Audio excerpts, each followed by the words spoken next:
show by crying, but You're the chick that cries on the radio. yeah, it's going to be one of those days. Oh, boy. I just love her so much. Can I just say, I knew I was going to cry, but Yeah. watching all the faces of all those young women crying, Yeah. and all the little girls that had come up to her and said, "I'm going to be president someday too," and she would always go, "I know you are," and it's just, you have to. Well, just a funny little anecdote. Before the show, I said, should we take a vote? Because yesterday we were trying to decide, you, me, and Lonnie, are we going with Brave or are we going with Fighter by Christina Aguilera? And you guys both said Brave, which I love. Right. And then I said, should we take a vote with the listeners? And you both said no. And I said, I see how it's going to be. This is the patriarchy. We don't get a vote anymore because you guys both picked Braves. It's going to be that kind of the morning. infighting has already Yeah, begun. it's going to be that kind of morning. Right. And I'm a crying on the outside kind of clown. I didn't expect that to make me cry again. Oh, no. Sorry. I'm really sorry. Okay. I knew I was going to cry yesterday when I watched it, but she ran a fantastic campaign. I understand the circular firing squad has started, and I get that obviously there has to be a reckoning and a conversation and a autopsy, whatever you want to call it. But even right-wing analysts were like, she could not have. Can you imagine doing that in 90 days? No. What she did. She raised $1 billion. Yeah. Her convention speech, she hit it out of the park. She crushed him in the debate. She was everywhere, in every swing state, from Howard Stern to The View to podcasts to. I heard one douche bro go, "Oh, she didn't do enough, like bro podcasts or gaming stuff." I'm like, do you really think that was going to make the difference? I mean, I would like to refrain from blaming her because that's misogyny on top of misogyny. And I'm hoping I don't cry though. I wasn't expecting, I was expecting to read things to lift you up. How am I doing? Oh, my God. You're a mess. I'm a hot mess. Oh, God. I just, some things lifted me up I want to share. Okay. Our beloved, hold on. Oh, no. You can't see your paper through the tears. Maya Angelou Okay. said, "My wish for you is that you continue to be who and how you are, to astonish a mean world with your acts of kindness, continue to allow humor to lighten the burden of your tender heart." And that's what I would ask, and I know Barack Obama put out a statement, and first of all, he is just better than all of us.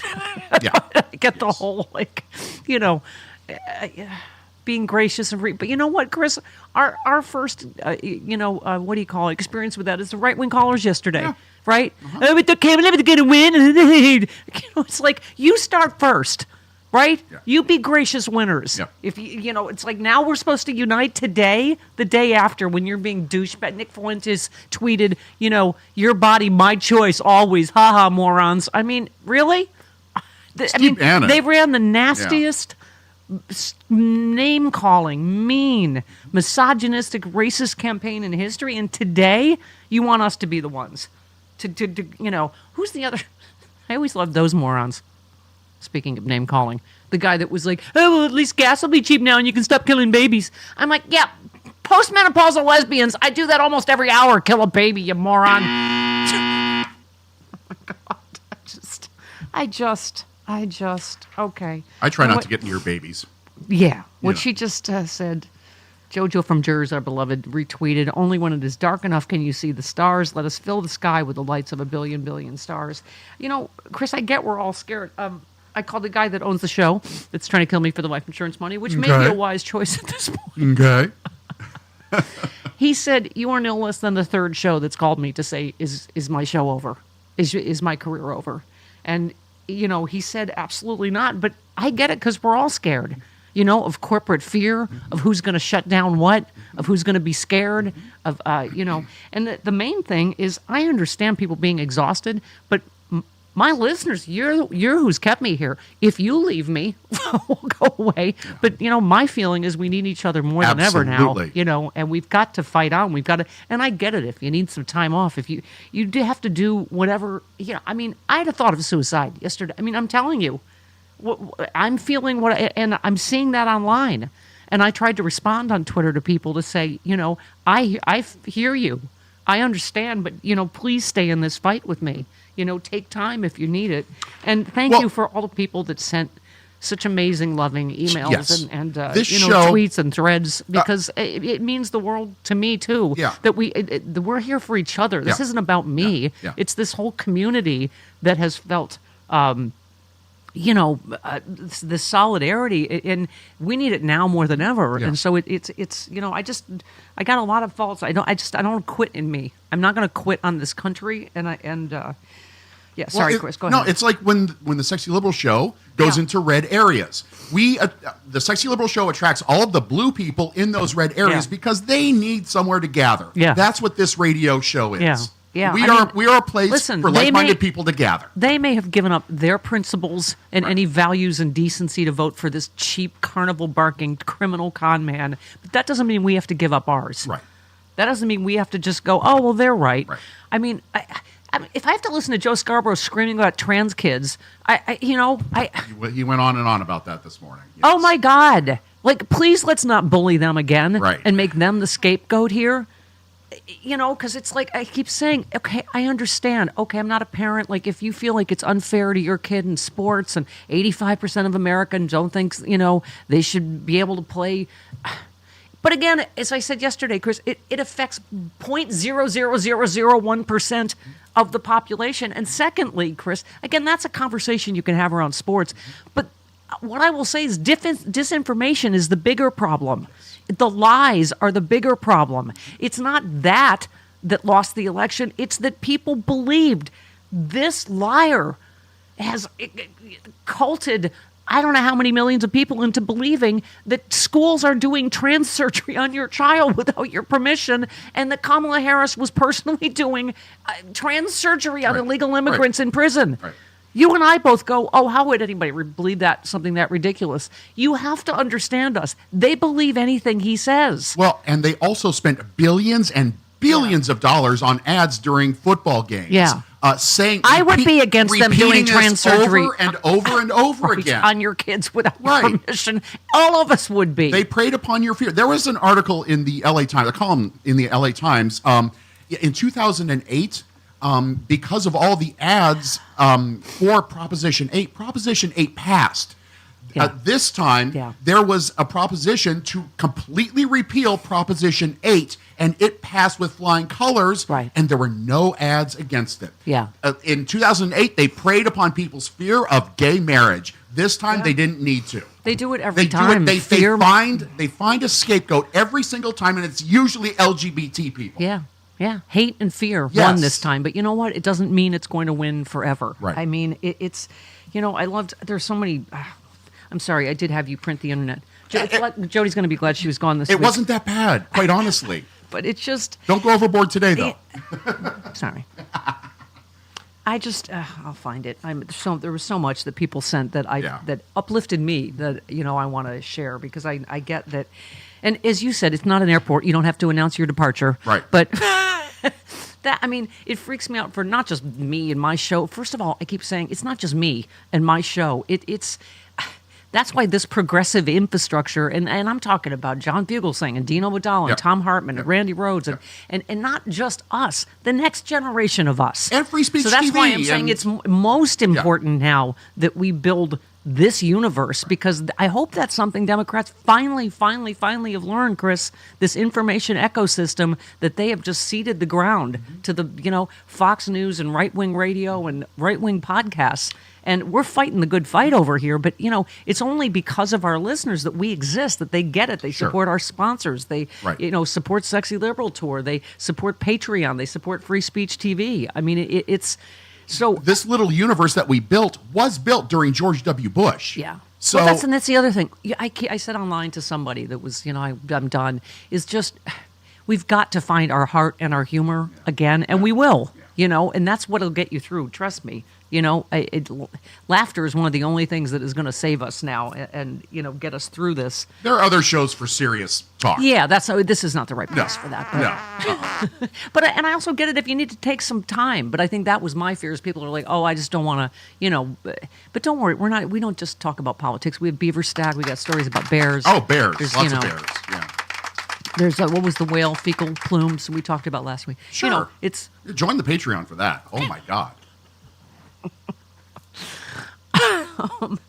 But At any rate, all I'm saying is it just, and I get it, Chris. Oh my God, the whole some people are blaming Biden for running again in the first place. He should have gotten out sooner. And some people, blaming Everybody has a Democrats hot for take. pushing him out, and people are blaming the media for pushing him out. And I get that's a conversation, right? That that we have to have. But as we said yesterday, I think if it wasn't misogyny and racism, it would have been ageism, because the media did a really good job. The problem with that debate is it played into a media narrative that had been pounded into people every day. Joe Biden's old, Joe Biden's old, Joe Biden's old, he's too old.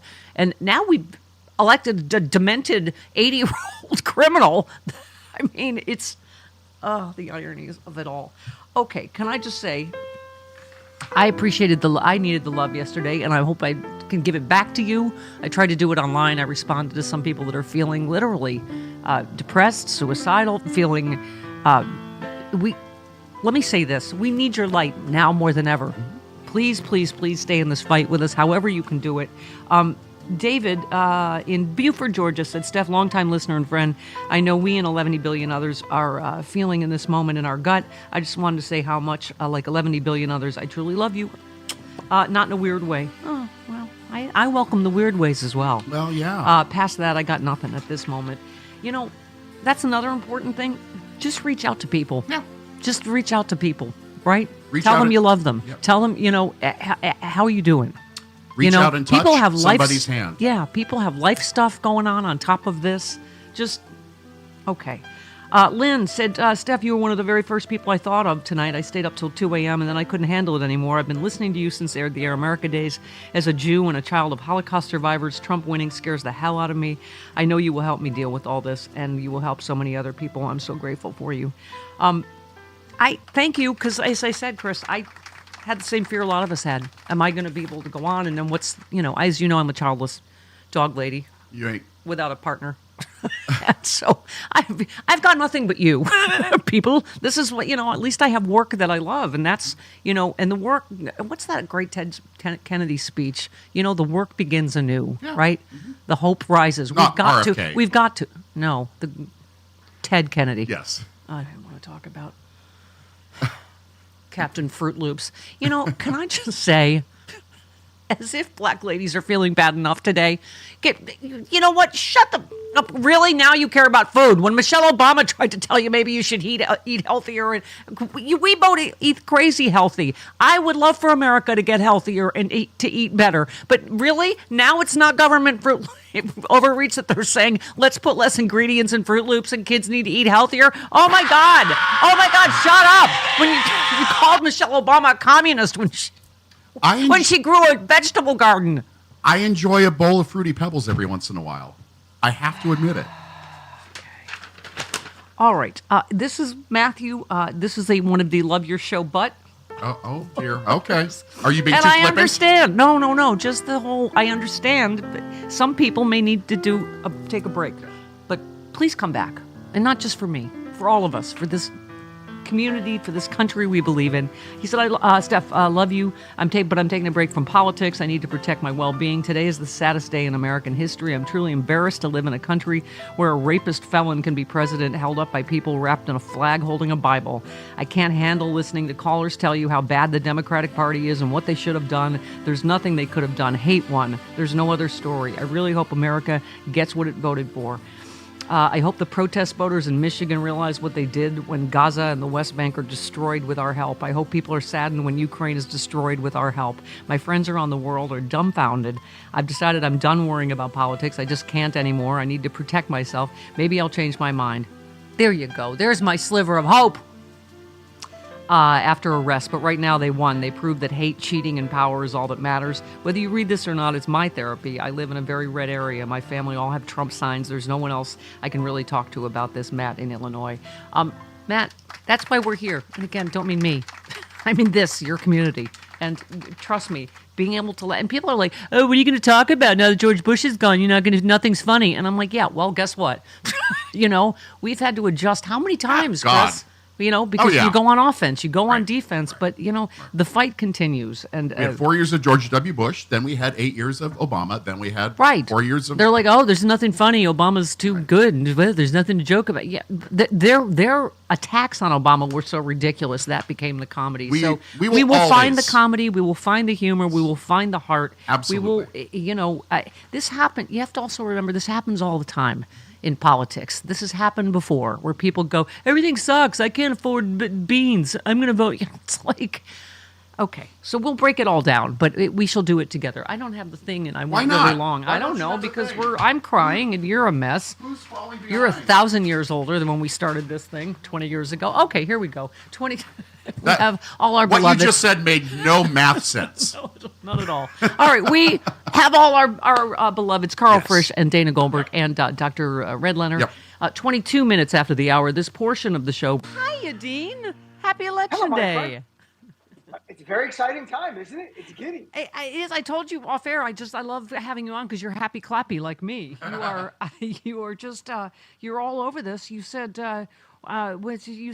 Anyone who endorses Donald Trump supports Trump's January 6th terrorist attack, to Liz Cheney's point, and his vow to pardon the MAGA terrorists who brutally beat up police officers. In other words, they are traitors to our nation. Please never forget who they are. I said to you off air, Dean, I think part of the depressing thing, it's hard to believe now that anyone would vote for this guy, let alone, half of the voters. I mean, again, only half the Right. country votes, so it's not half the country, but it still is astounding, isn't it? Well, part of it, Steph, is that he's been normalized. Yeah. This is a man who should have been arrested a short time after leaving office, right? Yeah. For at least one charge, and that would have been the end of it, because then they would have done superseding indictments and charged him with more things going forward. Instead, DOJ waits 2.5 years to charge him. You've got Republican Party rallies around him within about a month or two, Kevin McCarthy, and corporate media is like, oh, we can make more money from him. So it was a collective effort, some intentional, some unintentional. I don't think DOJ intentionally did that, but unintentionally helped normalize him. So now, instead of being exactly the way I put it, you are supporting a guy who attempted a coup, who incited a terrorist attack, who sat there for 3 hours, as Luke Cheney said, watching a terrorist attack play out, and who's vowed to pardon the terrorist. And that's the guy you're supporting. Explain to me why I should not view you as a traitor to our republic. Yeah. I'm all ears. Tell me. No, and I said, the story that Russia, that came out this week. I mean, the difference this time, they have so many willing traitors here on the right, these influencers that are happy to just parrot Russian disinformation to hurt America. They are, what else do you call that but traitors to America? Traitor. I like traitors. It's a good word. And look, for some of them, they have their own reason, the proximity to power with Donald Trump. Some are getting paid. It's much more direct. But others, look, Stephanie, the concern I have for all of us, if God forbid Trump wins, a lot of his supporters are going to start again threatening us for speaking out. I had that in 2017 where I had Trump supporting Nazis threatened to kill me, and I had to sue them, and I got a judgment of $4 million. But the Nazis didn't have any money. But I was from like, can you pay me? Wow, I was going to paintings, ask to gold borrow. I bars? was going to ask to borrow money. Oh, that's I disappointing. have no Nazi. That's what's so funny. My friends were all like, "Can you lend me money?" I'm like, "Do you really want Nazi money?" And they all said the same thing. Yes, we want Nazi money. By the it way, says a lot about your friends when you won $4 million from the Nazis. By the way, how terrifying is this headline for you and I in particular? Fox News' Jesse Waters urges Trump to appoint Sean Hannity to leave the FCC and start yanking licenses. How fast are our shows gone? God, I don't know. We're doing it from a camp. We're going to be in a camp anyway. It'll be a funny camp. We'll do He literally sexy said, liberal tour. Yeah. he should appoint Hannity so he can knock heads together and start yanking licenses from other cable networks. Stephanie, you sent Sean Hannity a teddy bear once. Oh, that won't save me. That was a long time ago. Did he respond? I didn't send him. No, he sent me a teddy bear because he's a cheap bastard because he gets them for free from odd teddy bears. He sent me a teddy bear. I got him a beautiful framed photograph of Reagan. Will that save me from the camp? No. Okay. I'll be spooning with Dean. We're going to be in a lot of trouble. Look, let's not even think about that part. We have plenty of time for the other side. Let's look at today. Last night's rally, Vice President Harris, 35,000 people in Philadelphia. Yeah. Lady Gaga, Oprah Winfrey. They had rallies all over the battleground states that were live streamed, but she did the big one in Philly. You know, Katy Perry. It was remarkable, the energy, the excitement. And when you see that, even if, God forbid, Donald Trump were to win, and I'm just going to say this honestly for a second, the energy and excitement on our side, the resistance is already there. I hope we don't have to use that muscle. But it's not like we're alone. This is a vibrant, really robust group of people of all different backgrounds. So I feel good about that, but I think we're going to win. I really do. I do too, and I get that we were saying this is all anecdotal. That people are saying a lot less Trump signs. His rallies are obviously much less attended. People are leaving. On the flip side, I mean, Lawrence O'Donnell was saying he has never seen that energy in that SNL studios when Kamala Harris appeared, and you could feel it. I mean, he said even when the Rolling Stones played. I mean, so. Carl, and Carl and I were talking about that I'm sorry, she has the Obama magic. I don't know if you've seen clips of her with kids, but, just the SNL thing. She is funny. She's smart. She's likable. She is running a flawless campaign. And I think it's just there's so much at stake that you can't help the anxiety.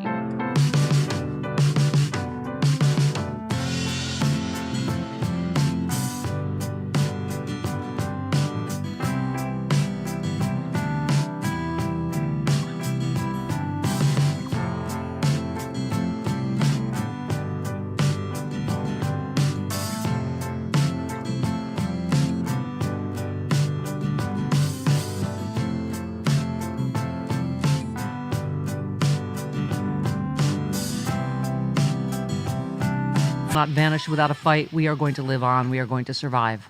Sigmund and the Sea Monsters. No, I don't know. Somebody attributed it to me, but I don't think so. What? You have never sounded that poetic in your life. I don't think it was me. Okay. Okay. Robert Reich tweeted, "If you are grieving or frightened, you are not alone. All I can say is that time and time again, we have come to each other's aid. We have resisted cruelty. We will resist Donald Trump's tyranny. Take a moment to breathe, and then let the resistance begin." So why I've chosen my Viva la Resistance t-shirt. Got to find it. Find it in ourselves. All right, and Carl Frisch will help us next. The fight that fueled this campaign. The fight for freedom, for opportunity, for fairness, and the dignity of all people. A fight for the ideals at the heart of our nation, the ideals that reflect America at our best. That is a fight I will never give up. Madam Vice President, I found it. Roseanne Cash threaded, "I had an idea of America. I was wrong. But I still love my idea, and maybe I'm only wrong at this moment in history. I may not live long enough to see a full recovery, but I'm determined my grandchildren will resist what is about to come. I am with you." I am with you, Roseanne. Oh, my God. We need to get her on. She's the good Roseanne. Yes. Yes, exactly. Not Your Uterus tweeted, "Love you and all of the jingled ones, and Chris and Jody. You got me through the George W. Bush long before this a-hole's first term, and I know you'll do it again. Love me and need you now more than ever." So yeah, the jingled ones are back because we're still here. Carl. We ain't gonna quit. Carl Frisch. Let's talk to our fancy Fairfax County School Board friend, shall we? CarlFrisch.com. President of the Fairfax County School Board. Thank you. We need to redo that jingle. Yes. Hey, Carl. Good morning, honey. Thanks for calling in yesterday. We needed each other. Was it yesterday? It feels like it's been years. Yeah, I know. Now you're back in your regular time. Carl, how are you feeling day two? And, as a former Democratic strategist, as an elected Democrat, I mean, as I was saying, clearly we can't live in a bubble and go, "Oh, no, we did everything perfectly." I mean, yesterday was a bloodbath. And we have to look at, I just don't want to do the circular firing squad and infighting. Just give us your thoughts. Well, first, I've had a lot of people reach out and say, "What do we do?" And I think two things are important. One, if we truly do care about each other the way that we always talk about caring about each other, we can't step away from this fight. Yeah. And so how do we remain capable of being in it, shoulder to shoulder? And I think two things are important. One, people need to find joy outside of politics as well, right? So find the things that you like doing and lean into those things. As long as this show is still part of that. Yeah. Right. Just this show. Maybe just this show. And then I'm not saying to step away from politics. I'm saying to grow your life around also the things that you find that's right. joyful that are not impacted by the Orange Menace. Yep. And so do that. And for me, that includes spending more time with my friends, my dog, etc. And then the second thing is charge your batteries, and hopefully finding the joy will help that happen, because we have an obligation. Like I often describe it as like my switch is turned on, right? Like I can't not remain engaged. Yeah. I can't walk away. I'm not built that way. I have to remain engaged in this. I have to continue to push for what I think is right. And so I know millions of other people are just like that. The switch is on. They can't turn it off. Even if they wanted to, they couldn't turn it off. And so we have to remain committed to making progress however we possibly can.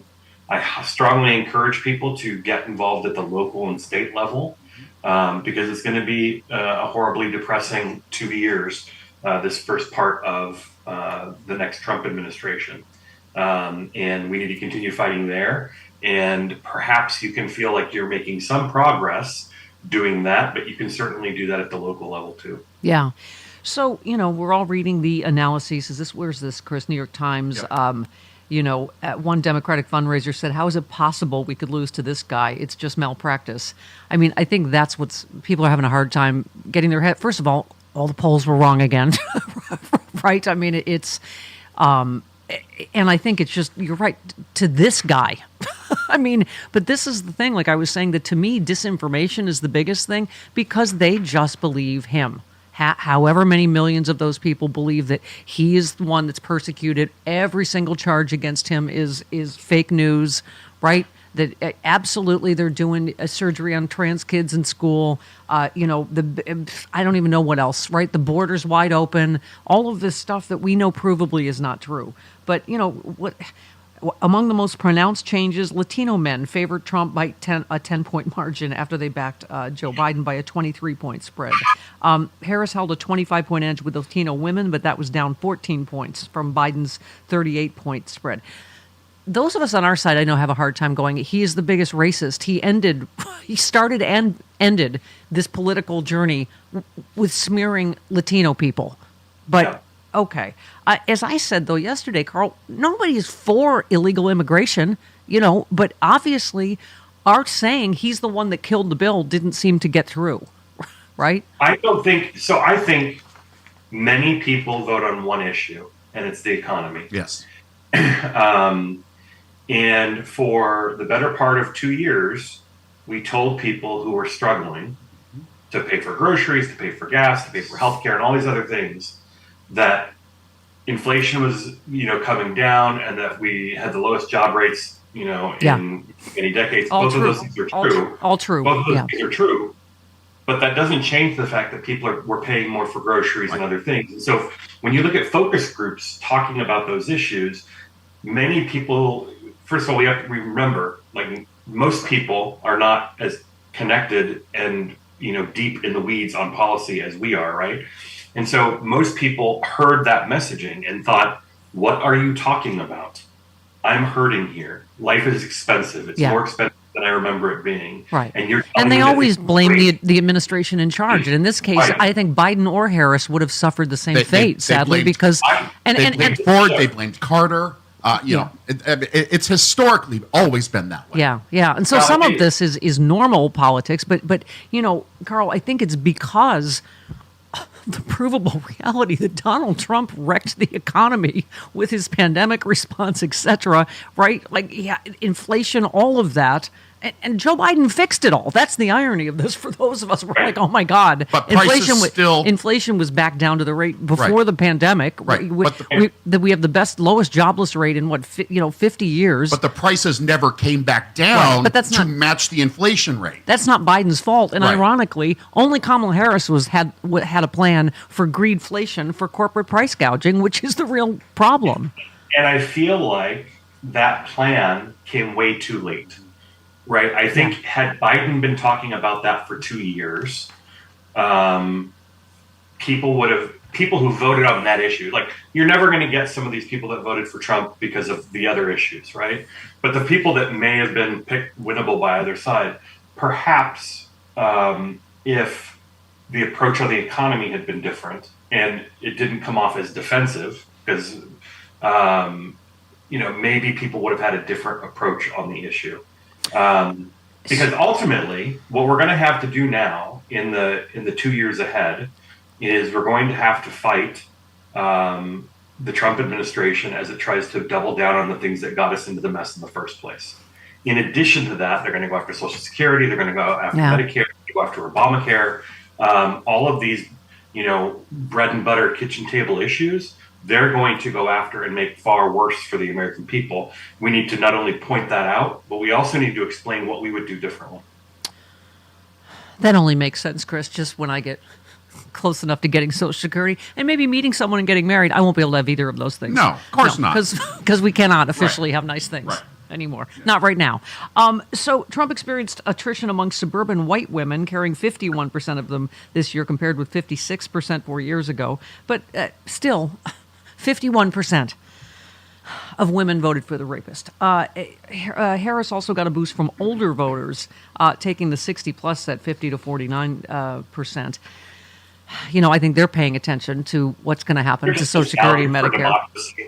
What's that? They're just nostalgic for democracy. Yeah, they just remember that we fought the Nazis. The Nazis were bad. Despite the candidate's sense of success, 72% of voters said in the NBC exit polls they were either angry or dissatisfied with the state of the country. To your point, Carl, just, I guess anger and fear wins every time over, joy and hope. And whatever, I hate to say it, at least this time it did. I mean, listen, Obama won on hope, and I got to say, Carl, as a woman this morning, this has a lot to do with misogyny, and I hate to say it, but I'm like, now the Democrats have tried a woman twice, I fear when that's ever going to happen again, because, again, we obviously overcame racism enough to elect Barack Obama, but someone pointed to Stacey Abrams, Carl, as an example. They're like, we elected Raphael Warnock, we elected John Ossoff in Georgia, but nope, a black woman was too much in Georgia, I guess. Trump's popularity waned among white voters, actually, while it ticked up among black and Latino voters. So none of this actually makes sense to me. So can you further talk about the racial and sexist part of this? I think there are some voters who look at Trump and think, "Uh-oh. Oh, no. Oh. Carl has done Frozen. He froze. Oh, that's a really pretty pose, though. He should have that as his screensaver. He looks handsome. All right. Oh. Damn. He was just going to impart some really important wisdom to us. No, it's not us. All right. No, it's not us. So. Okay. All right. Well, I guess... Do we need to break, or you know what? I'm gonna. There he is. There he is. He's back. Hi, okay. Carl. And that's Go ahead. And that's what we need to do to win. Carl. That's like the joke about the father dying and the money is buried. Okay. Okay. Repeat that, please. I don't know. I don't remember now. I've forgotten what I was saying. Oh, I asked you to talk about the racist and sexist aspect of what happened. So I refuse to accept that it's not surmountable. And me too. I think it's going to be a while before we, I think the first step of looking at exit polling is accepting that it's a snapshot and that it's not entirely useful until we overlay it on the actual election. Remember, when we came out of 2016, everybody was saying, this demographic or that demographic went against Hillary. And then when we finally had voting data to match with the exit polling, we were like, well, actually, that's not what happened, right? And so I think we need to see how those things align. But clearly, I think even if Harris had won, there was a clear dynamic throughout the campaign that was misogynistic and racist, not only in how the Trump campaign prosecuted its campaign against Harris, but also in how the media covered Harris, holding her to a much higher standard than they held. And Trump holding him to none. Absolutely. I mean, so you're right. The media is a huge part of this, Carl. But also, I think the theme we always hear in this divided country is they think we look down on them. They don't, they think we're snooty liberal elitists. And again, the irony of that is Democrats have always been the party of the working people. They're the only party that actually does anything to help working people. The fact that they somehow believe this con man, that he's a man of the people who's, into a golden toilet his whole life is one of the things we have to address. Right? I mean, I will, you know what? I will say one thing in terms of healing. Yeah, I guess I do look down on people that think this idiot, racist, criminal rapist is a good person and qualify and should be president. So I don't know how to heal that divide. Do you? I think the biggest thing that would fix the issue of how people see these people, these candidates for office, is getting to a point where people accept that who the president is has a very big impact on them personally. Because I think a lot of people, they think all politicians are the same. Yeah. Period. Yeah. All of them. Republican, Democrat, Independent, they think they are all the same and that it doesn't matter. Right? And so that's why they're so willing to throw one out for the other and what have you. Yeah. When it may because the media has successfully told them both sides do it. Both sides are exactly the same. For sure. Yeah. But these are also people who are not engaging with the media. Right? Yeah. And so I think, again, I lean into encouraging people to get involved locally. It is more pronounced there than it is even at the level of president, where people don't know. We got to rebuild again. Like as I said, the work begins anew. We've got to, and that's part of this is this conversation. Yeah, Chris, go ahead. No, I was just going to say, very few people engage with the media like we do. Way more people watch TikTok or stuff like that than engage with something like MSNBC. Yeah. But also she did all that. She did all that. Not enough. Yeah. Go ahead, Carl. Sorry. I think a campaign is a snapshot, right? Mm-hmm. And so what needs to happen is, what is the long arc narrative around our politics and our leaders? That's what matters. It's far longer than a presidential campaign, because those views and opinions get baked in over time, not in the snapshot of a campaign. Yeah.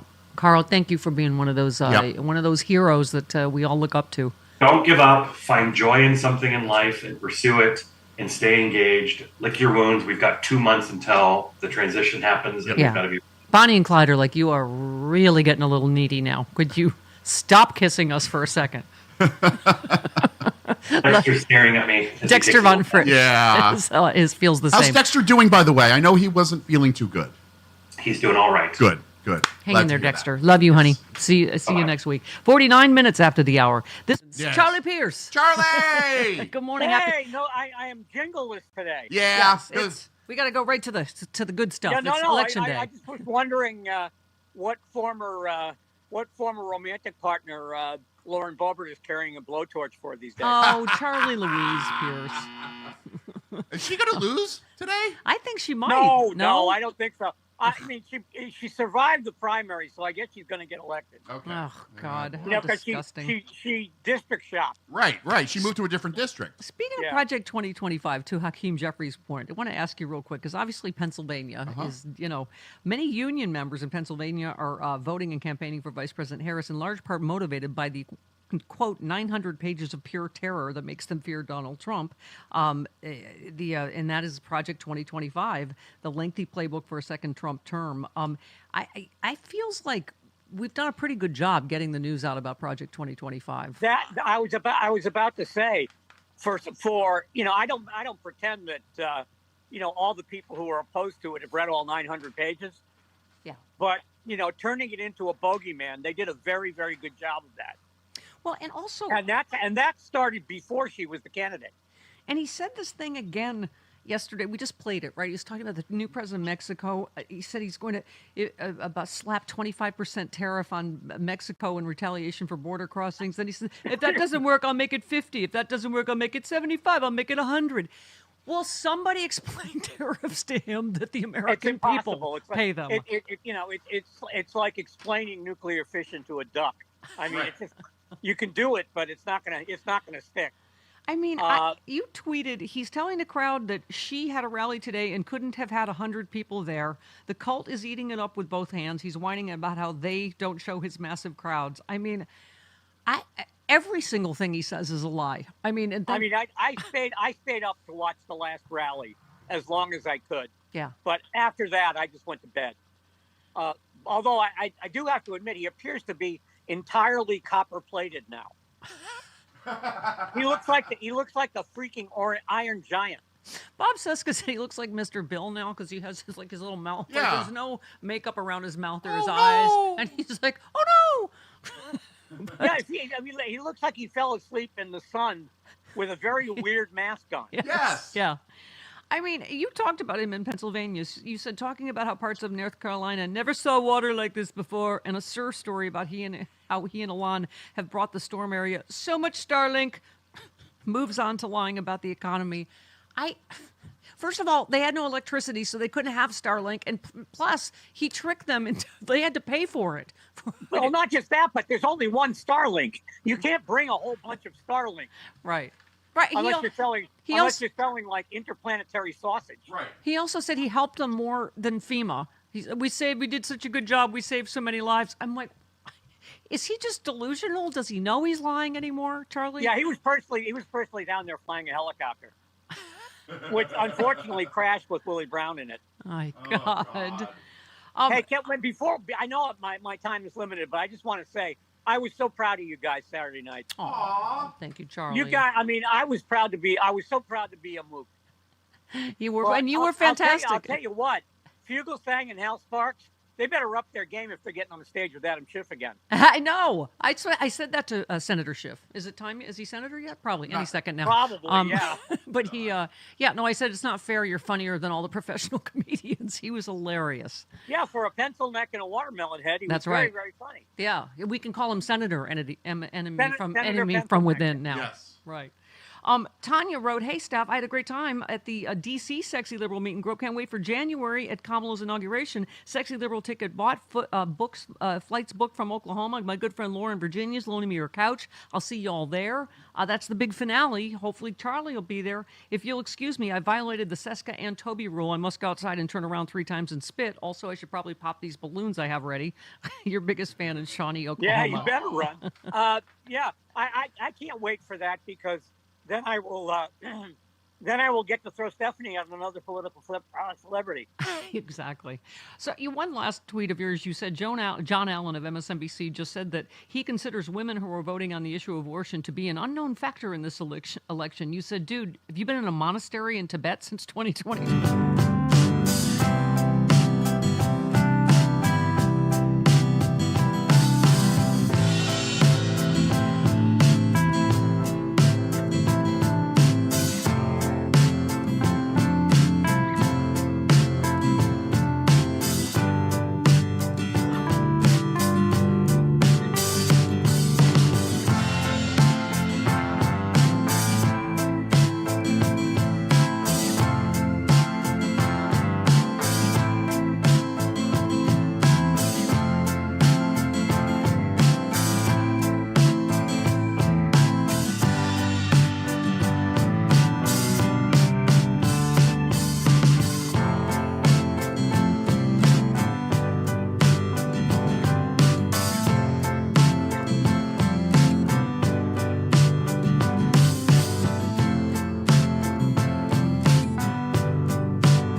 Pierce. Charlie! Good morning. Hey, no, I am jingleless today. Yeah.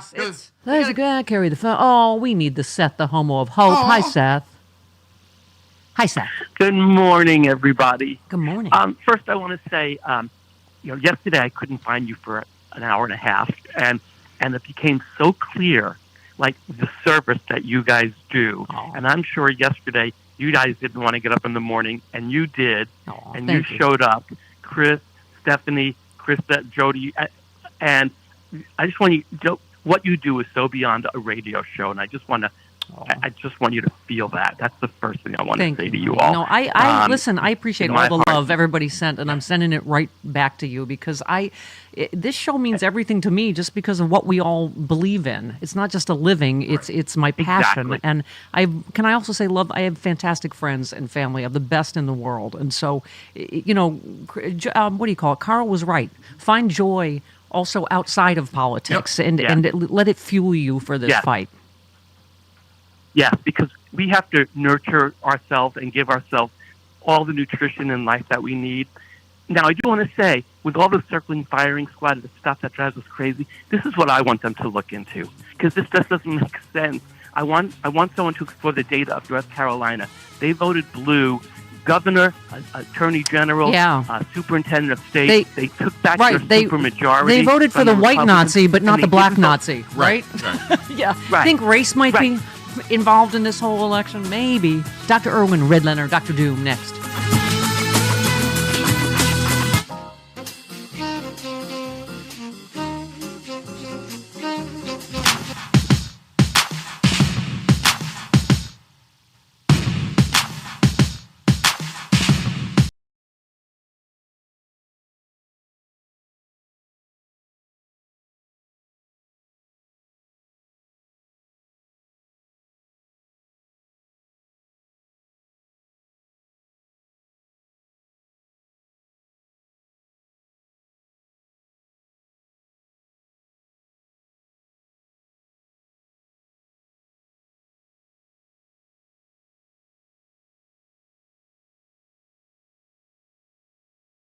This is the time to roll up our sleeves.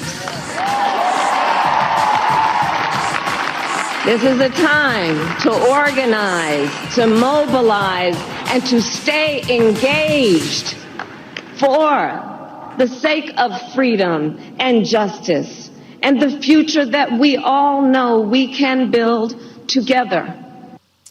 Thank you, Madam Vice President. Oh, sorry. There you go again. I cried, as many of us did yesterday, but I take her word seriously, and I thank you for all the love everybody sent yesterday, emails, texts, all that. I needed it. I love you back. John said, you saw us through the George W. Bush presidency. You got us through this nightmare of the first Trump administration. I trust your help. With your help, America will survive the next 4 years. Thanks, John. If you stay with me, I will. So I want to give a gift back. My friend sent me from author Rebecca Solnit. This helped me yesterday. They want you to... Here, hang on. I think I need fine American music. Okay, here we go. Here we go. They want you to feel powerless and to surrender and to let them trample everything, and you are not going to let them. You are not giving up, and neither am I. The fact that we cannot save everything doesn't mean we cannot save anything, and everything we can save is worth saving. You may need to grieve or scream or take time off, but you have a role no matter what. And right now, good friends and good principles are worth gathering in. Remember what you love. Remember what loves you. Remember in the tide of hate what love is. The pain you feel is because of what you love. The Wobblies used to say, don't mourn, organize, but you can do both at once, and you don't have to organize right away in this moment of furious mourning. You can be heartbroken or furious or both at once. You can scream in your car or on a cliff. You can also get up tomorrow and water the flower pots and call someone who's upset. Check your equipment for going forward. And going onward, A lot of us are going to come under direct attack. A lot of us are going to resist by building solidarity and sanctuary. Gather up your resources, the metaphysical ones that are heart and soul and care, as well as the practical ones. People kept the faith in the dictatorships of South America in the 1970s and 80s, in the East Bloc countries and the USSR.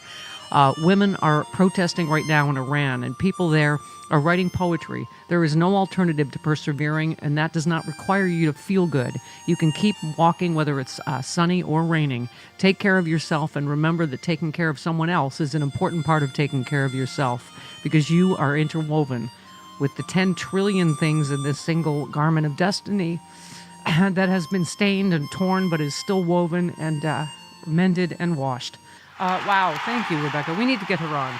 That was beautiful. Okay. All right, speaking of the heroes that keep us inspired, here we go. If I'm going to get bad news, I want it from him because he's very handsome. Dr. Irwin Redlener joins us now. MSNBC medical expert. Dr. Irwin Redlener. Here he became Dr. Doom. Dr. Irwin Redlener is the founding director of the National Center for Disaster Preparedness and senior research scholar. Dr. Doom. You're one of the first people I thought of yesterday. All our beloveds that are, our regulars on the show, Doc. I thought of you, and you wrote some beautiful stuff as well. So just talk to us about how you're feeling day 2. Well, I literally was shocked. I totally was caught off guard, not expecting Donald J. Trump and the people that he's bringing into government to prevail on Tuesday night. So it was the unfolding of a kind of a slow-mo nightmare. And, when at the moment when it looked like this was not going to go well, I started thinking about what the hell are we going to do about it, similar to what Rebecca was saying. And I think paralysis at a time like this is the wrong move. And I said we had a couple of grandchildren over, and although they weren't there as late as to really see what was happening, but the next morning you wake up, and the thing that was amazing to me, Steph, is that it wasn't just the winning of the Electoral College vote. He dominated, actually, in the popular vote, which says something to us pretty profound about the state of Americans. It's like, my gas prices were $3.55 a gallon yesterday, so I think I'll just end democracy. I had people say to me, we got all these migrant families in New York now. We have no place to put them. One of my son's soccer fields on Randall's Island has become a camp for migrants. So why don't we just end democracy? Yeah. And bring a misfit, deranged autocrat to become the president of the United States, to answer these grievances, which, by the way, as somebody actually talked to me about how they really were going to go Republican for the first time because of the migrant issue. And I said, may I remind you, there was a bipartisan freaking bill that didn't break through. Solved a lot of it. Yeah, the facts on our side didn't break through. The Donald Trump, I hate to say it, this con man is, I guess, good at politics because he used it exactly the way he wanted to. He killed the bill, made the problem worse when only I can fix it, and millions of people bought that. Karen said he's got some kind of evil genius about him because he tapped into the things that would allow people, to give people permission to vote for him, in spite of his absence of humanity, his absence of character, his absence of honesty. And look, we paid a price here, and I think we will get through it. What bothers me, as I tweeted about yesterday, is that he brings with him a whole new government. It's not just Donald Trump, the guy, going to go sit in the Oval Office, because sitting next door to him is J.D. Vance.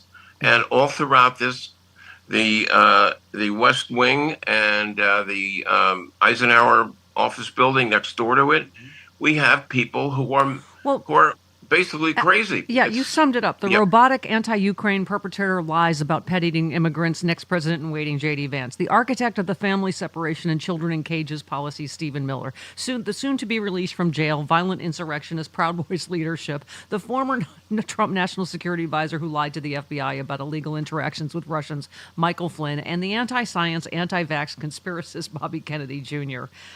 You said, rest assured, many of us are ready to fight the dark side with every moral, logical, political, and legal tool we have at our disposal. It is a rogues gallery of I don't know what, just the ones you mentioned, Doc. Oh, no, I just was giving a few examples. If we could go on, and then it's going to be a bunch of people that get fired, major federal agencies that'll be defanged or eliminated.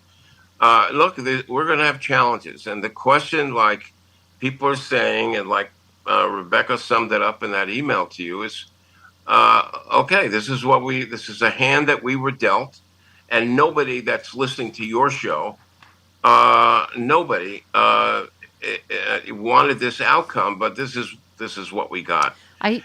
First of all, your name is very apropos now, Dr. Doom. You are very well named now. Secondly, we only hurt the ones we love. I'm going to inflict Bobby Kennedy's voice on you now. Oh, God. The vaccines were not going to protect against transmission because I was actually reading the monkey studies. I would have been honest with the American people. I wouldn't have directly blocked it. I would have made sure that we had the best science, and there was no effort to do that at that time. We all know that vaccines weren't going to stop transmission. Right. They help you to not get really sick or die. Right. I mean, I guess the lack of principles kills me. As I was saying, I know him personally as an environmental lawyer all his life. I went to the water keepers events for him out here in L.A., and he's given all that up. Donald Trump's basically taunting him about climate change and oil. Like, he tried to get on Kamala Harris's campaign and in her administration, and when she said no, he went... I mean, they have no principles other than power, Doc, and it infuriates me.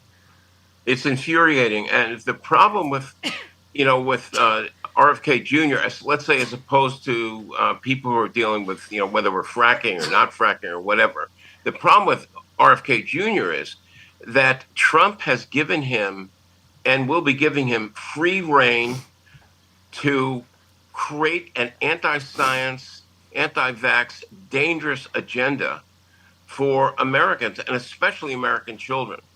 There will be a price to be paid.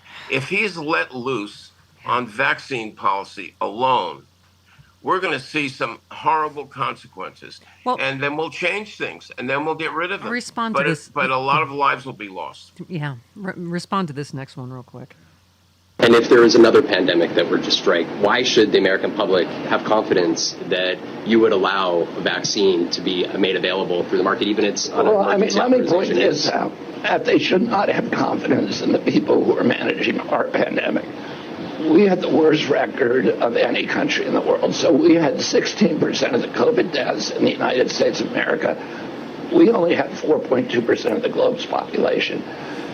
So whatever we were doing in this country was the worst of every country in the world. Oh, my God, we had the worst death rate because of Donald Trump. Anti-vax lunatics like you. Oh, my God, I feel like I'm taking crazy He's not a doctor or a scientist. He's an attorney. Why is he being held up as an expert? Oh, my God, Doc, this is the waking nightmare part of this. We had the worst death rate because of Donald Trump and anti-vax lunatics like Bobby Kennedy. The guy you sold your soul to, that guy, the orange hair guy, that is why the death rate was what it was. People have written extensively about that. Yeah. I'm telling you, we're entering a dangerous stage. We will lose children and adults from policies that are complete wacky nonsense, and then we'll change things. But there's going to be a big sacrifice before we get to. Doc, here's what Chris and I already talked about, because we're health nuts. We eat super healthy. I want everybody that's listening to take the best care of themselves more than ever right now. But this is what makes me crazy.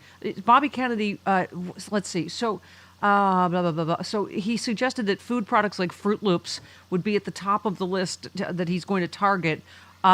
He said, why do we have Fruit Loops in this country that have 18 or 19 ingredients? You go to Canada, it's got 2 or 3. I mean, when Michelle Obama said you might want to eat healthy and made a vegetable garden, they lost their damn minds. But now because he supports Trump, how is that not big government and the food police and everything they've been screaming at liberals for how many years? Oh, yeah, for sure. And by the way, Fruit Loop would be a really great nickname for him. See, we're still funny. We can still have humor. Think about it. Dr. Doom and Fruit Loop. Yes. We could go on the road together. It would be a hell of a show.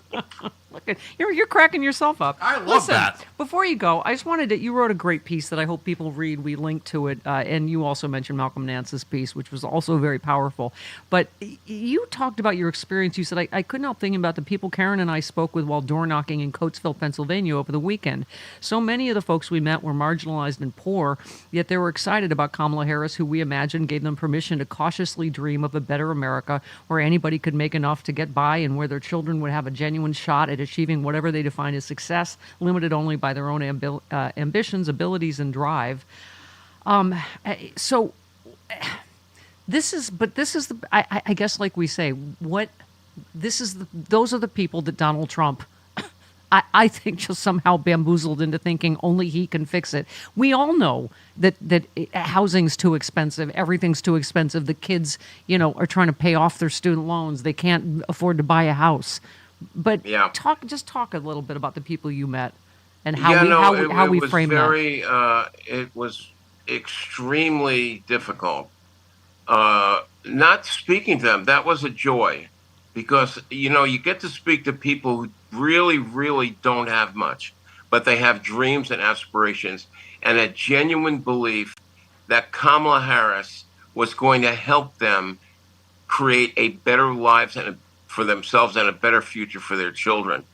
I thought about this yesterday after the returns came in, how heartbreaking it is. I almost feel like going back there and helping people cope in those environments. It's one thing for our social connections, our friends, your audience to deal with this. We'll get through this. The people that will really struggle more and more will be those people who are marginalized, who are living on the edge, who don't have enough to begin with, that are going to suffer the most. And he's made them angry and fearful enough that they're just like, screw the people in Ukraine. I don't want, I care about me. I don't want to give them money. Screw your student loan debt. I don't want to pay your student loan debt. I mean, it's just, it's. Yeah, those are the middle class people. The people that we were speaking to don't mind helping other people who need it. They don't mind it.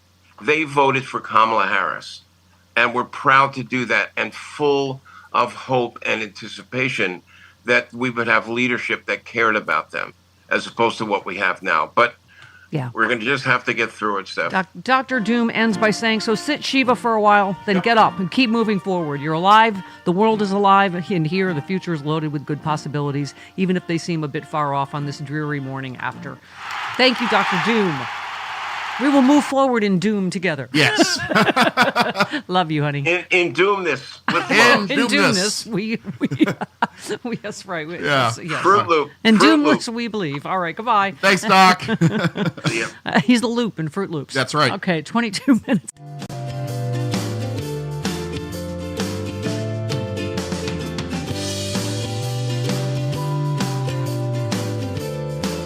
It's very understandable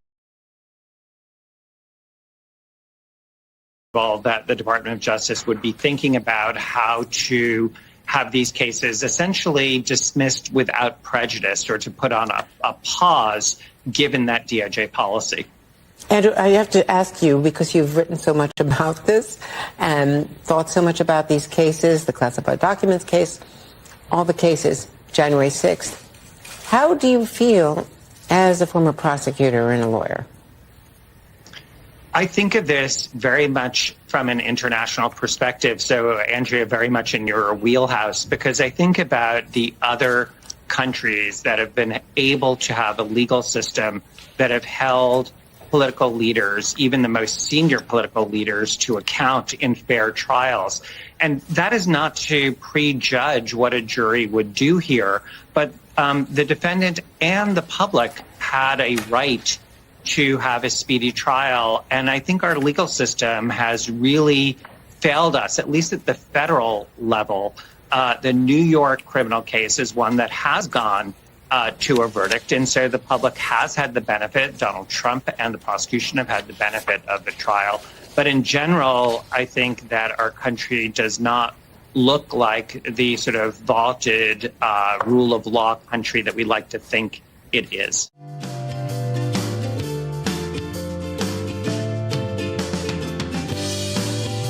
The free press needs to give the people of this country assurances that they will not become state TV, that they will stand and fight together. They will put aside rivalries and petty professional differences. They will stand and fight together as the free press, as the fourth estate, as an institution that is a pillar of our democracy, as these guys on the other side inevitably start picking off individual journalists, individual publishers, individual news organizations to try ultimately to turn us all into some American accented version of RT. If the Democratic Party takes the House, expect Article 1 of the Constitution to come under attack. By which I mean expect efforts to hollow out the power of Congress, to make Congress a just-for-show institution, right? There's a reason actions of the Russian Duma never make news, right?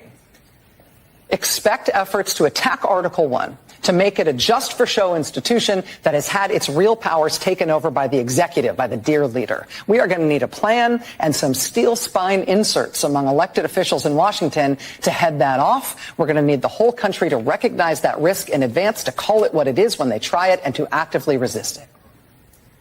Depending on whether the courts can provide a check on this administration, expect Article 3 of the Constitution to come under attack as well. It is already a fetish and a laugh line on the right to brag about how court orders really mean nothing.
Chris, who said the big point is, regardless of the outcome of this era-defining election, we must all continue to find ways to support the work, the causes, the values, the people that matter, especially including our families, friends, and neighbors. There is value and goodness in all of it. It matters. We need to look ahead politically, but we can't lose sight of what matters personally.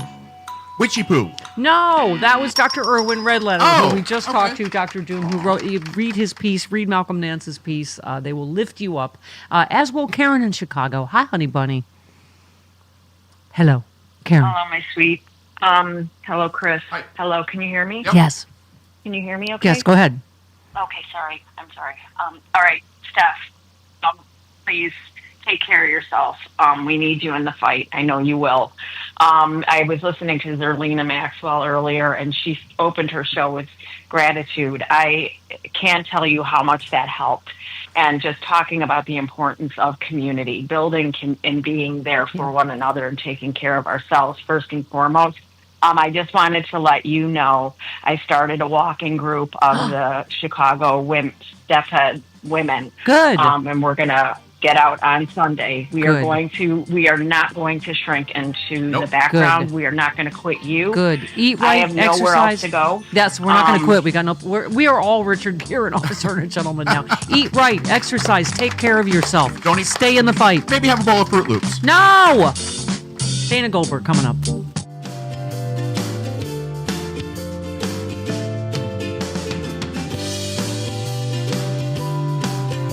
I'm here with the incredibly handsome Dr. David Silverman to talk about ASEA Renew that I am holding in my hand. Hi, Doc. Hey, how are you, Steph? Nice to be here. I'm so happy to have you. This stuff is amazing. Revitalizing Redox gel. You hold up. You have it comes in drink form, and this is the gel form. Tell us about this. I love, first of all, that supermodel Carol Alt will be promoting this. She's taken so many jobs from me, so I am so happy. I just talked to her. She's in Italy right now. She's amazed because of what it did for her cat. That was her first experience. Then she saw what it did for her. But just to give some context, because I have to tell you that this is very unique. It's not a pharmaceutical. It's not a nutritional product. It's something that our cells make. It's called redox signaling molecules. Our cells make it in our mitochondria. I'm not going to get too scientific. I'm on the medical board of the company, and my background is foot surgery. I was board certified foot surgery, owned my own practice and surgery center. I was a traditionally trained doctor. So I'll try to keep it not scientific, but bottom line is our cells make redox signaling molecules. Your body makes it right now, but we all made more of it when we were younger in our mitochondria. So, and I can give references on the science in this, but what's in this bottle is in you. It's in me, right? But I'll be 64 in 2 weeks, like I'm 30 years old. I've been drinking this for 13 years. Wow. When I was a child, I was making this much of this. And when we go through puberty, our mitochondria decline, we start producing less. So in my 20s, I produced this much. 30s, 40s, 50s, 60s, almost 64, I'm producing this much. Next year, I'll produce this much. Next year, I'll produce this much. When I'm 90, I'll produce this much. And you see what happens to people on the outside, to their skin cells, to their pancreas cells, their joint cells. So I drink this, and I raise my levels up to what they were when I was younger, and we can talk about what they do. But bottom line is it's a biohack. And there's several books explaining what this is, but it is a massive, massive breakthrough. And honestly, it was brought to me 13 years ago. My dad was really ill. He was told he had something in his body that no one wants to hear they have in any part of their body, whether it's their prostate or their breast or their lung. And so I took investigating it very seriously when my friend brought it to me, not really believing that it was real, but feeling like I can't not investigate it. What if it really is real? Yeah. And I could do something to help my father, and just thank God that I did. So I'm glad that you're asking me questions about this breakthrough. People let me need tell to know. you, I lie about my age quite frequently, but because I look 20 years younger, but you can't. Your cells don't lie, right? I love cell signaling supplement because it literally signals your cells. Talk a little bit about that. What this gel does. Okay. Well, and again, they make the gel from the drink. So the company started in 2009. By the way, they turned down an offer from a pharmaceutical company who wanted to buy it, and they probably would have buried it because this is This is a very different approach than pharmaceuticals. I mean, we need pharmaceuticals. Thank God we have pharmaceutical companies, right?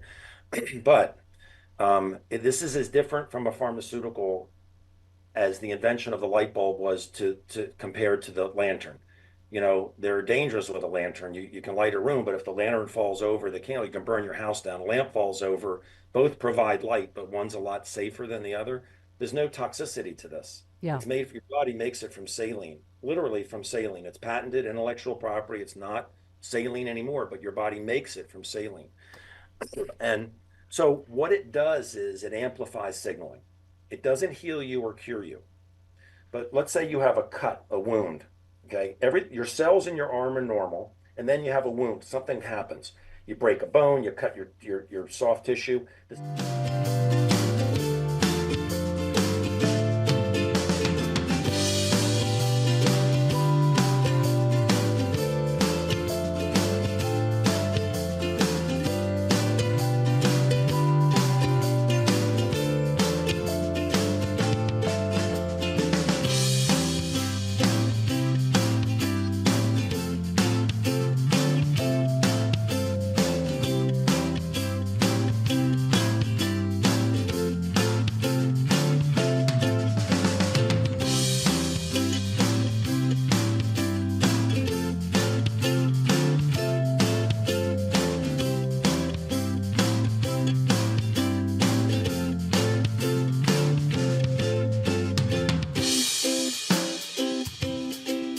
I'm going to try to get to all of your letters and tweets because I appreciate each and every one of them so much. I'm sorry. Aw, there you go again. I'm going to cry again every time I hear her.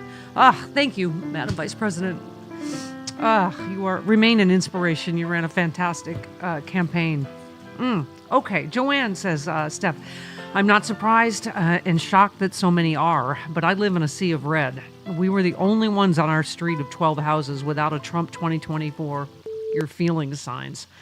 I feel depressed. I feel despair. I feel helpless. I'm lost.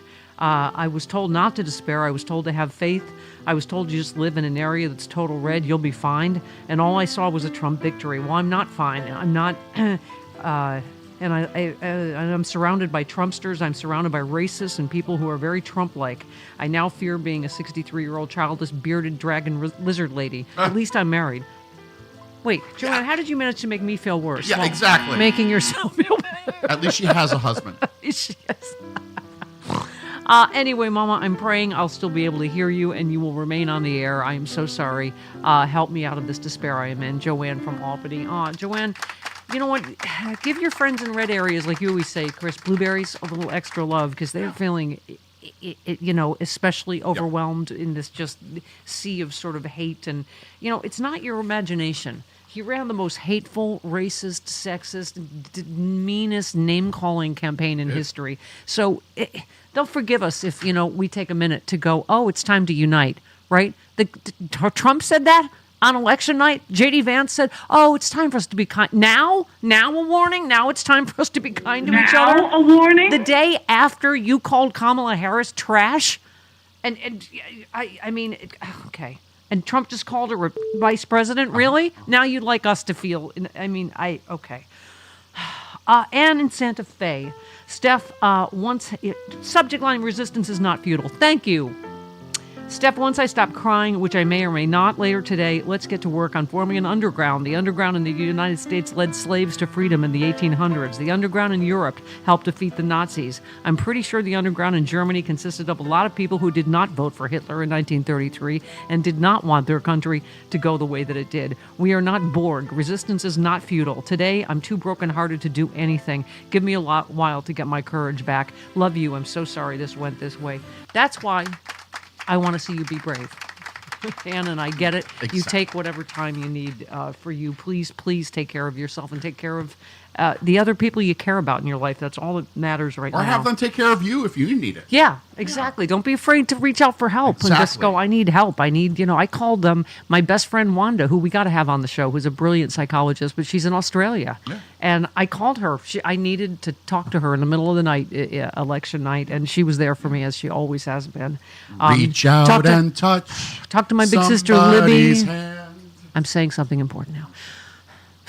Talked to my sister Libby yesterday. She's brokenhearted. She says an 85-year-old husband who's had 2 strokes. So she's going through a lot of life stuff. My brother-in-law is one of the best men in the world. And she's brokenhearted over this. My sister Mary worked her heart out in North Carolina and is brokenhearted and has been in tears on and off. And so, I love my big sisters, so I reached out to them. So reach out to the people that you care about. Libby reached out to me on Twitter. At this point and going forward, I must rely on the Stephanie Miller Show as never before to keep me sane. Thank you for all your humor, information, and guests. Rich says, hey, Mama, I just have to say how much I appreciate you and the crew keeping your humor. Huge thanks to lovely you, Chris, your regulars and guests. I don't know how you always show up and deliver a smart, terrific show, giving listeners exactly what we need. You did it through the George W. Bush years, after Hillary's loss, and again today. Endless gratitude. It is mutual. It is mutual. Let's get empty some more craws. Let's see here. Who's been, oh my God, people have been hanging on so long. I'm sorry. Eddie in Springfield, Illinois. Hello.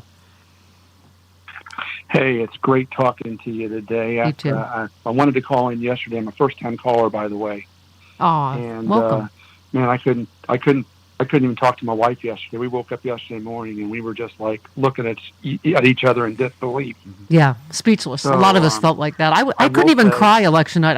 I laid up all night watching TV, just in shock and just numb. Right? Absolutely. Obviously for us, human rights and being a good person was number one.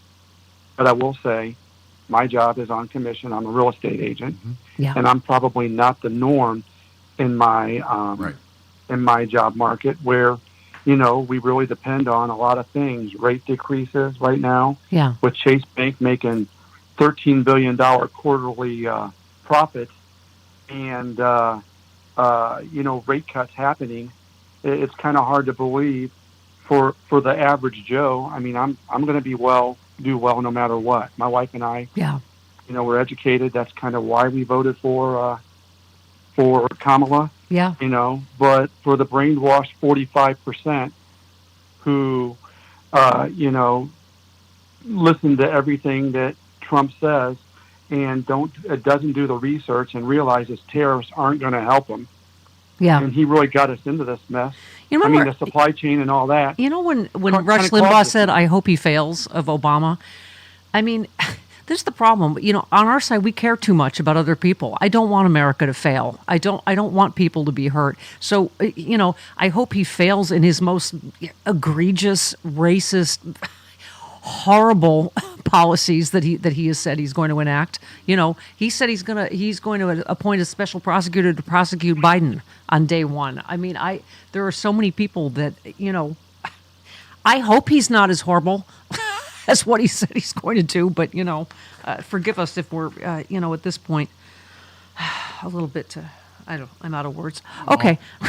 Let me read other people's words. I just want to, because not everybody has a voice, and I want to just get a lot of, great thoughts on social media and obviously, emails, all of that. But, I Dissent tweeted, black men voting against a black woman, unbelievable. Hispanics voting to round up and deport other Hispanics, insane. White women voting to take rights away from daughters and granddaughters, seriously, what the actual America? My God. So I think that's part of just this shock and horror we're all getting our arms around. Randy Mayhem Singer said, the Dems are too woke accusations today are making me insane. We were woke in 2020, too. We had a man on the ticket. And this time, one side had a real billionaire pulling Putin's strings. So just stop with that. Thank you. The In the Holler said, isn't it weird the Dems would rig the election when they weren't even in power and then not rig it when they were? It's amazing how all that just went away when Trump won, right? Of course. Yeah. Angry Staffer said, Biden should resign in December and pass the torch to Harris just to up all the Trump 47 merch. I like that idea. For any act of resistance, however small and immature. Also, we would have a woman president, at least for a second. Do it, Joe. Randy Mayhem Singer also, while the pundits are dissecting all the things Kamala, quote, did wrong, spoiler alert, nothing, just remember the next time Trump tells the military to shoot protesters in the legs, they'll shoot. Covey said they spent the last 3.5 years saying Biden's too old and demented to serve as president and then turn around and elect an old demented criminal to serve as president. Oh, my God. Thank you. I know. All of it. All of it. Yes to all of it. Bobby in Albuquerque. Hello, Bobby. Hi, this is kind of, first, thank you. Can you hear me? Yes. Go ahead. Okay. Can we ask a request just for all of our sanity? Please don't ask if we can hear you. Everybody calling in, please don't ask if we can hear you. We can hear you. Yes. Go ahead. Please go ahead. All right. Can you hear me? All right. Anyhow, All right. I do not with me this morning. We have 2 months left, and we do still control the Senate, and Biden's still the president. Why can't we nominate? Uh-oh. Oh, dear. And Sinema go ahead and vote with us at this point to save Sorry, you got cut democracy off, Bobby. Why can't we go ahead? Why can't we go ahead and what? And nominate 4 Supreme Court justices and get them through. We have 50 senators. We have 51 senators. We have Kamala. Well, why can't we get them through? Huh. Well, listen, I'm for everything. I'm for all of the above as an Can alpha liberal. Can the president just wave a magic wand and add 4 more justices to I'm the for Supreme doing a lot Court? of stuff we should have done before, but okay. Well, I'm not sure that. Can we fire Merrick Garland? And what can we do in 2 months? Maybe we can ask Glenn tomorrow. Who? Oh, Glenn. Yes, absolutely. Where am I? Oh, okay. Sorry. Olivia Troy, that's our good friend. Love her. Said, breathe, try to refrain from placing blame on each other. Don't feed Russia's intentions. Good point. Today they have succeeded, but we have to stick together as we navigate this. True. Yep. All right. Kurt in Chicago. Hi, Kurt. We can hear you, Kurt. Thank you. Good morning. Long-time listener, first-time caller. Thank you. And I just wanted to say that there's been a lot of talk with people wondering how to boycott economically. And naturally, everyone says Chick-fil-A, Hobby Lobby, stuff like that. One problem with that, look what happened when the right tried to boycott Bud Light. Did the company go out of business? No, it did not. You know, Kurt, you've heard Chris and I. Yeah, Chris and I have said this over and over again. We are not boycott fans. The Boycott Rush campaign almost killed every progressive radio show. Yep. So I'm not really Not a fan of boycotts, really. But anyway, go ahead. I was going to suggest, I have 2 small businesses on my block here in Chicago that were very open Trump supporters. I'm withholding my dollars from them. It's their right to vote for who they want to. My right to spend my money where I want to. Right. Well, yeah, I think you Absolutely. can. I think you can do that. You can make your own choices. Right. And one of the choices I would make is every advertiser on Stephanie Miller is a very excellent choice to support democracy and the ideals you believe in, and also the Stephanie Miller and. What do we always say? It's not me. Look at all these amazing voices we platform that we are lucky enough to get as regulars and semi-regulars and guests and you know. So you are supporting all of that when you with your. So I do support that. But, you know, if you don't want to support the people that you love. Right. Rather than boycott the people that you hate. There you go. Dahlia Lithwick said this campaign was run on the express promise to inflict maximal pain and suffering on a whole lot of disfavored and marginalized people. I trust them to keep that promise. Try to keep your heart soft because that will be the work. Take care of yourself because you will do that work again. I am so sorry.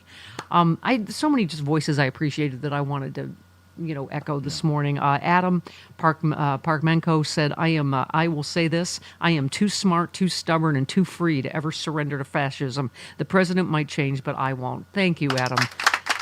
So many people are lifting me up today, Chris. Yeah. Brian Karam, our friend, said, never underestimate the power of large groups of stupid people. He was the worst POTUS in history, impeached twice, convicted felon, tried to stage a coup, sold state secrets. But hey, at least he isn't an intelligent black woman.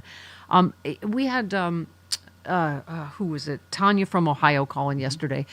Forgive black women if they're broken and angry today. Frangela, this was perfect. They tweeted, our nation is how it feels. Our nation is the woman returning to the drunk who beats her, except she's our mother, taking us with her. That is how it feels. Sandra Bernhard, who I love, said, I am so proud of Kamala Harris and the campaign she ran, so I'm not going to blame anyone. I'm simply going to get up today and dust myself off and forge ahead. Won't you please join me? Yes, I will, Sandra. I stand with you. Just tell other people that you stand with them, that they are not alone. One more from Adam. The next time someone tells you America isn't racist or sexist, just remind them that they are willing to accept treason, rape, and violence from a white president, but not joy and accomplishments from a black one.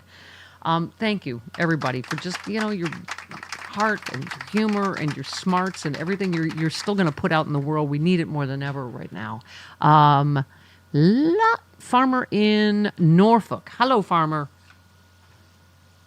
Hello, Farmer. Long-time listener, constant annoyance. Thank you. Yes, constant caller. 2 questions.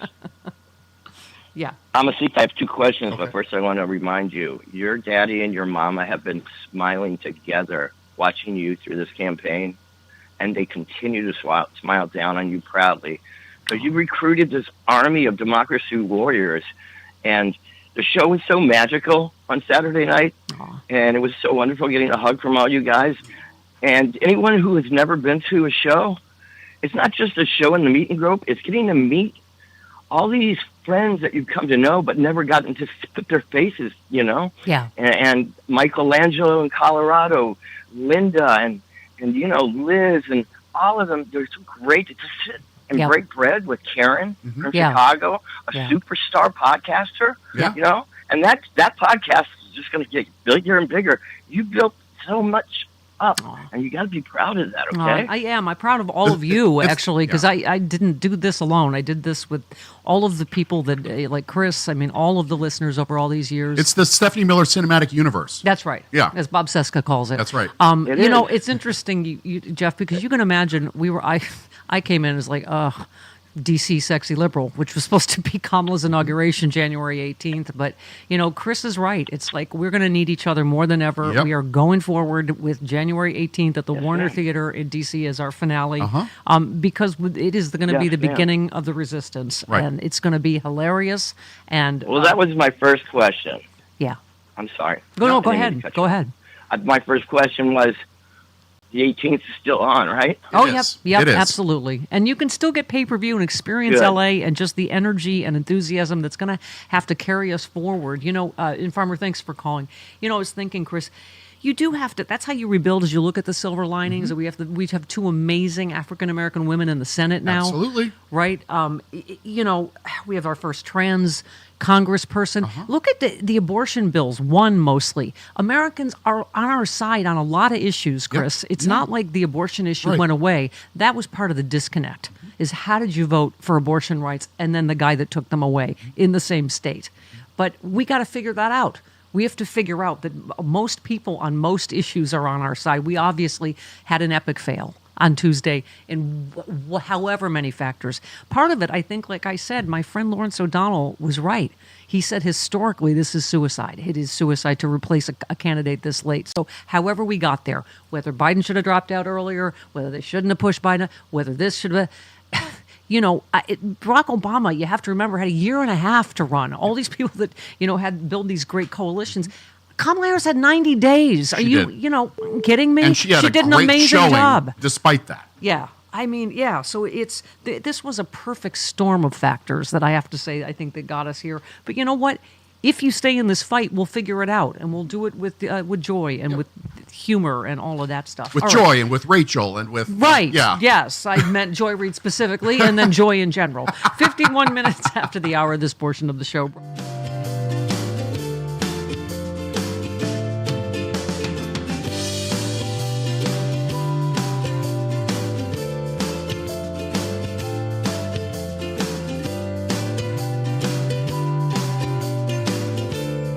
This isn't unprecedented in the United States, but it's super fucked up. That's a great soundbite right there. And so hopefully we can, we'll see. We got 2 weeks to see, and even then, the fight is not over. I've said this a few times on Twitter. Trumpism is going to take a long time to defeat. I believe it will be defeated because it is a cult of personality, and they always run out of gas at some point. I'm hoping that it's this November 5th. But we'll see. Yeah, they do usually flame out because they're so they constrict, right? So they don't expand, they don't grow their base. This is a decidedly an intentional choice that they've made. When people like Michael Steele and even Prince Rebus, whatever you say his name, they were all trying Prince Rebus, whatever. It was not a prince. He's not a prince. Riboflavin. Ribbit. No, they were trying to expand the base, and the powers that be were like, no, we want to lean in on this cult of personality thing, and that's where they're at now. And they usually do flame out. The difference is, and I'm a little bit obsessed with reading, now books by Timothy Snyder and stuff about how democracies die and tyranny and of the minority, et cetera. Where you're like, oh, the one fundamental problem here is that the Republican Party has all these levers of power and these ways to cheat, where they found all the cracks and the fissures and the little openings in the democracy that we have that is so fragile to begin with, and no one really seemed to ever want to occupy those spaces or exploit them as much as they do. But they have found it's almost their singular mission, right? Because they know they can't win legitimately because the society has evolved to a point where all societies do, that their hold on power that was based on their birthright, the way they see it.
mess around with me. Yeah. Somebody said maybe we should go back to we're not going to take it anymore. I'm like, well, we did just take it without lube. Yeah. The Ice Planet Hoth. So maybe not right now. But I like Brave. I like Fighter. And the Ice Planet Hoth is pointy. We're going to figure this out. And thank you for all your love on Twitter and Threads and elsewhere. Lisa said, do one thing for yourself this morning. Find the Stephanie Miller Show. None of us have slept, and it's good to hear other people who feel the way we do. I have always said this is not about me. It's about this community. And exactly. People on Twitter, on Threads, Chris, on Instagram, on Facebook, on our phone lines, emailing me. We see you, and we hear you, and we feel you, and you have a place here. You have a home here. Dana Goldberg, speaking of family, next.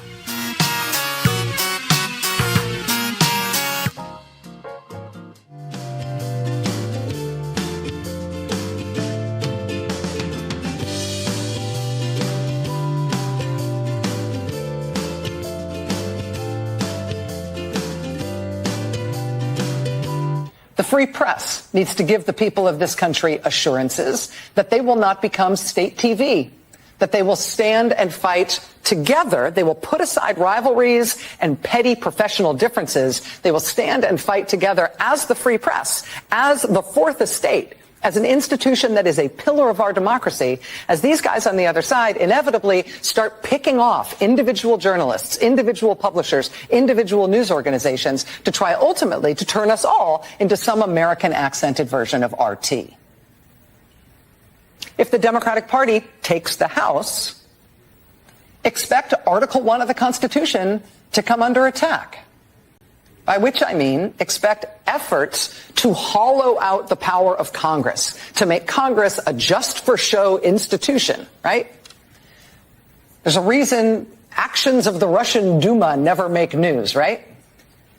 Expect efforts to attack Article 1, to make it a just-for-show institution that has had its real powers taken over by the executive, by the dear leader. We are going to need a plan and some steel spine inserts among elected officials in Washington to head that off. We're going to need the whole country to recognize that risk in advance, to call it what it is when they try it, and to actively resist it.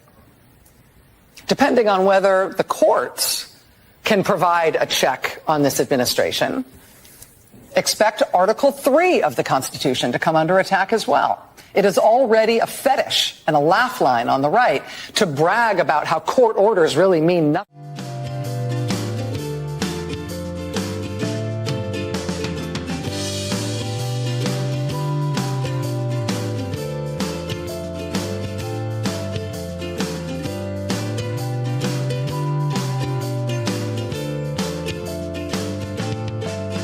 It's very understandable that the Department of Justice would be thinking about how to have these cases essentially dismissed without prejudice, or to put on a pause given that DOJ policy. Andrew, I have to ask you, because you've written so much about this and thought so much about these cases, the classified documents case, all the cases, January 6th. How do you feel as a former prosecutor and a lawyer? I think of this very much from an international perspective. So, Andrea, very much in your wheelhouse, because I think about the other countries that have been able to have a legal system that have held political leaders, even the most senior political leaders, to account in fair trials. And that is not to prejudge what a jury would do here, but the defendant and the public had a right to have a speedy trial. And I think our legal system has really failed us, at least at the federal level. The New York criminal case is one that has gone to a verdict. And so the public has had the benefit, Donald Trump and the prosecution have had the benefit of the trial. But in general, I think that our country does not look like the sort of vaunted rule of law country that we like to think it is.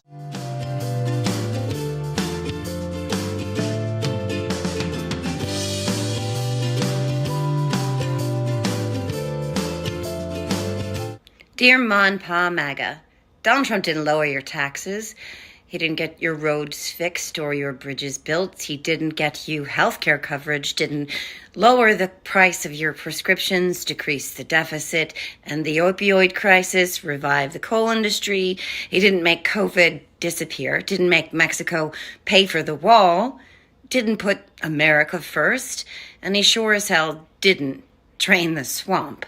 So when you say he fought for you, you mean he validated your hate, because he didn't do a goddamn thing for you other than that. He hates who you hate. And sadly, that's all you think you need.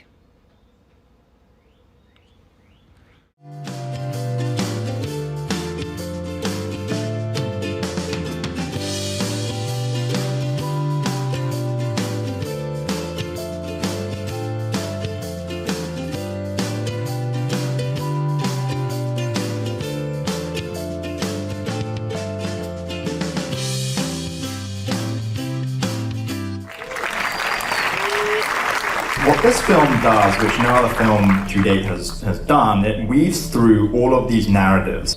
What the Trump lawyers were doing as part of their Kraken strategy. There was the Stop the Steal movement, the Proud Boys, and then the Oath Keepers, and the 3%ers, and all these militia groups, and how it organically moved and culminated in what was January 6th.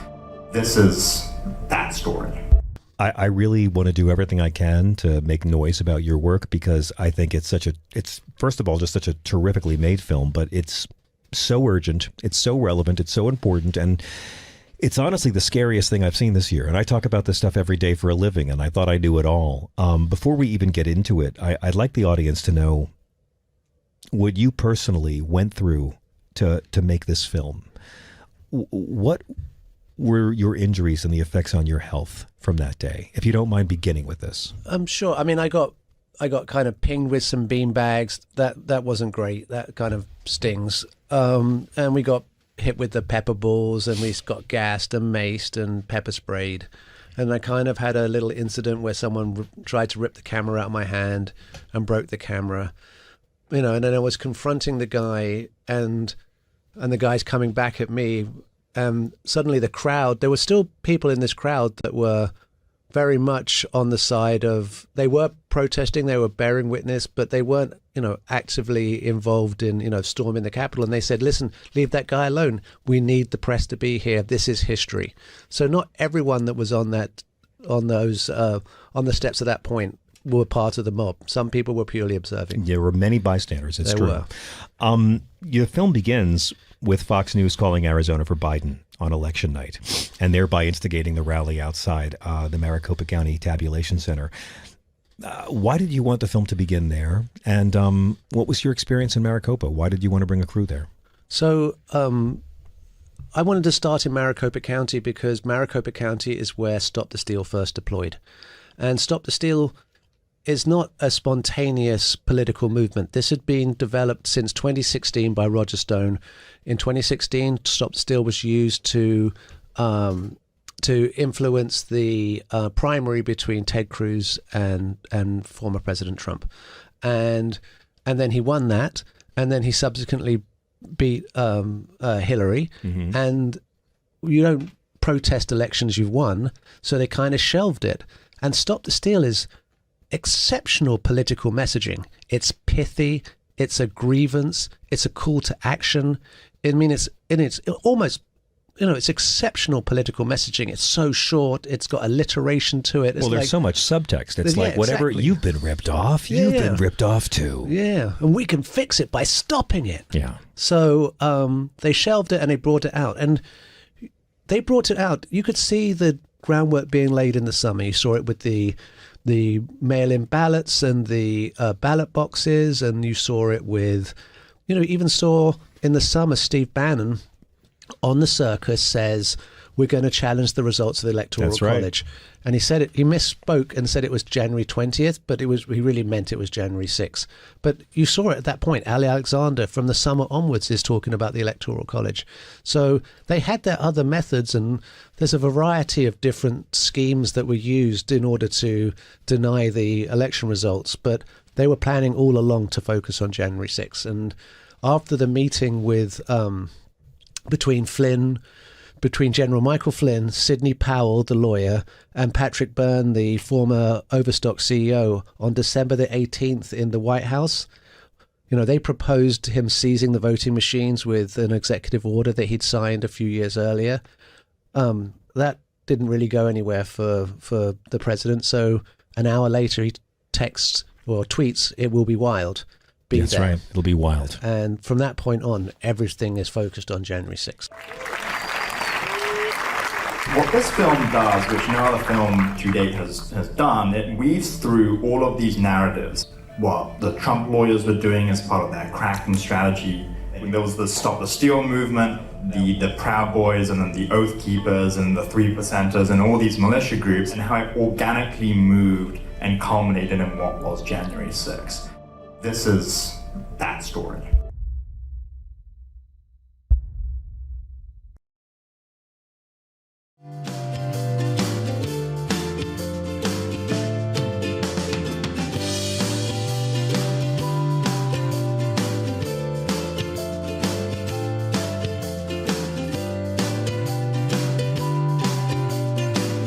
Hi, Dana. Steffi, I just realized I don't have my water near me, and someone told me if you drink water, and you can't cry and drink water at the same time, and I'm like, my water's too far away.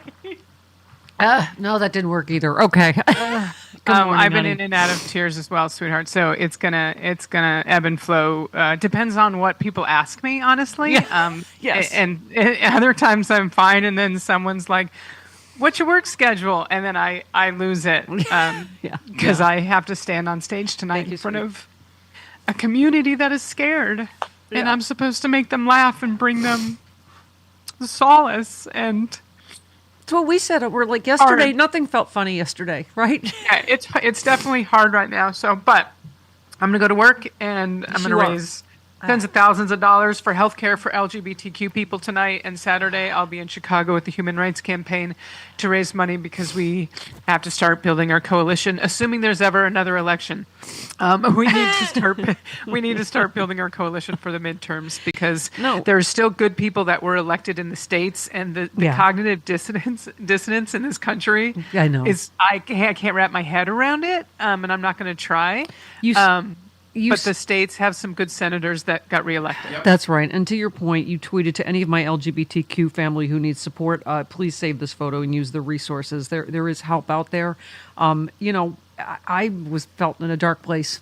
I got to tell you, Dana, we're all scared. I was telling Chris that the guy that owns the show, he said, you are no less than third or fourth call from progressive radio host that said, "Is my show over? Yeah. Is my career over?" Everybody's scared. You said no matter what happens, it saddens me deeply that rape, felonies, trying to overthrow our democracy, misogyny, racism, transphobia are somehow not deal breakers for tens of millions of Americans. That is the tough part. And you know, Dana, I opened the show because I know this is an issue that resonates with you. I've had to hear Joe Scarborough go off on trans people, not go off on them, but this is an issue.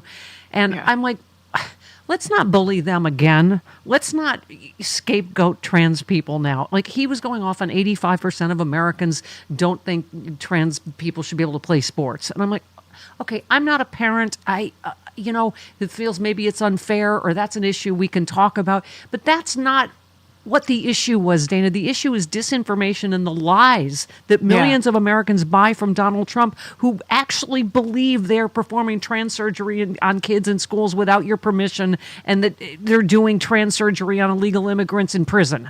I mean, and that's exactly it. Trans people have been around for since the beginning of time. They may not have had that word that we called trans people, or they identified as themselves as trans. But it's been around forever. You know, I do some work with the Gill Foundation, who's trying really hard to reach across the aisle and work with Republicans who are still on the sane side of history. And how do we do this? And they tried it with the trans community before. There was the bathroom bills in North Carolina, and it got shut down. And unfortunately, they tried it again. And it worked this time. They figured out if we talk about our little girls and our little girls in sports, people are going to start believing this. And it stuck. It's not a real threat. It's not. It's a discussion that needs to be had. There are trans athletes that should be able to participate. I know people have strong opinions about this, but this is not a threat to your democracy. And it's going to take everything I can not to get dumped on this show today, because on my other podcast I can curse, and so there's a lot of F words that have been coming out of my mouth. But I'm going to try and keep it together. Oh, listen, our Patreon show and happy hour intros are littered with the obscenities we can't say all week. Dana. I was saying the other thing is that affects 0.00001% of the population. A trans kid playing sports. I mean, it's like, but the fact that you're right, they won on the messaging for this. But to me, it's because, listen, I would be against them performing trans surgery on my child in school without my permission.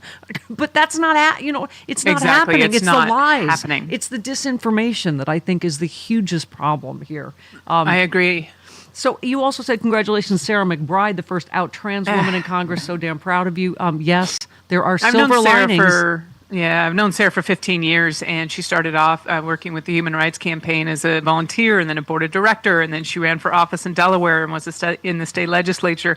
I'm just so proud of her. She ran a good campaign. She's doing great things for the state of Delaware. They love her, and she believes that she belongs in the United States Congress. I hope that this horrifying Congress doesn't mute her microphone, theoretically and literally. She's got a lot of work to do. I got to meet the amazing Charlotte Clymer because of you. Yeah.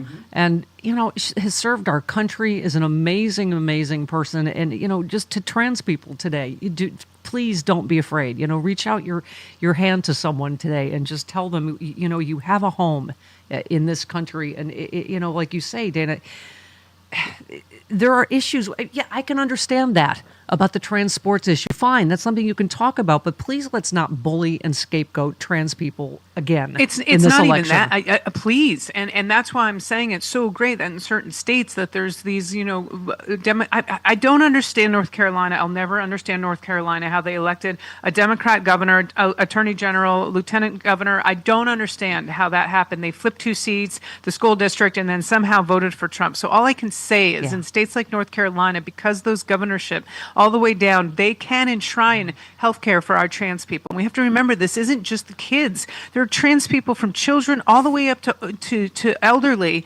that they rely on their medication to keep themselves sane and happy and balanced. Yeah. That's going to be taken away from them in the red states, and I would not be surprised if there's a mass exodus to states like California, like Washington, like possibly North Carolina. And I'm serious about this, that are going to make sure that they can actually get the health care that they need. You used the word cognitive dissonance, that they voted for abortion access, which most of Americans agree with us on, and then they voted for the guy that took away their abortion rights and will pass a national ban. So nobody, I mean, it's like... Well, I can tell you what I think right now, and I may be wrong.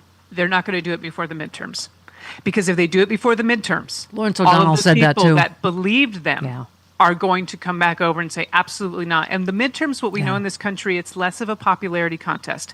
These are people that care about their districts. They care about their Congress people and their senators. It's less of a popularity contest for the presidential candidate.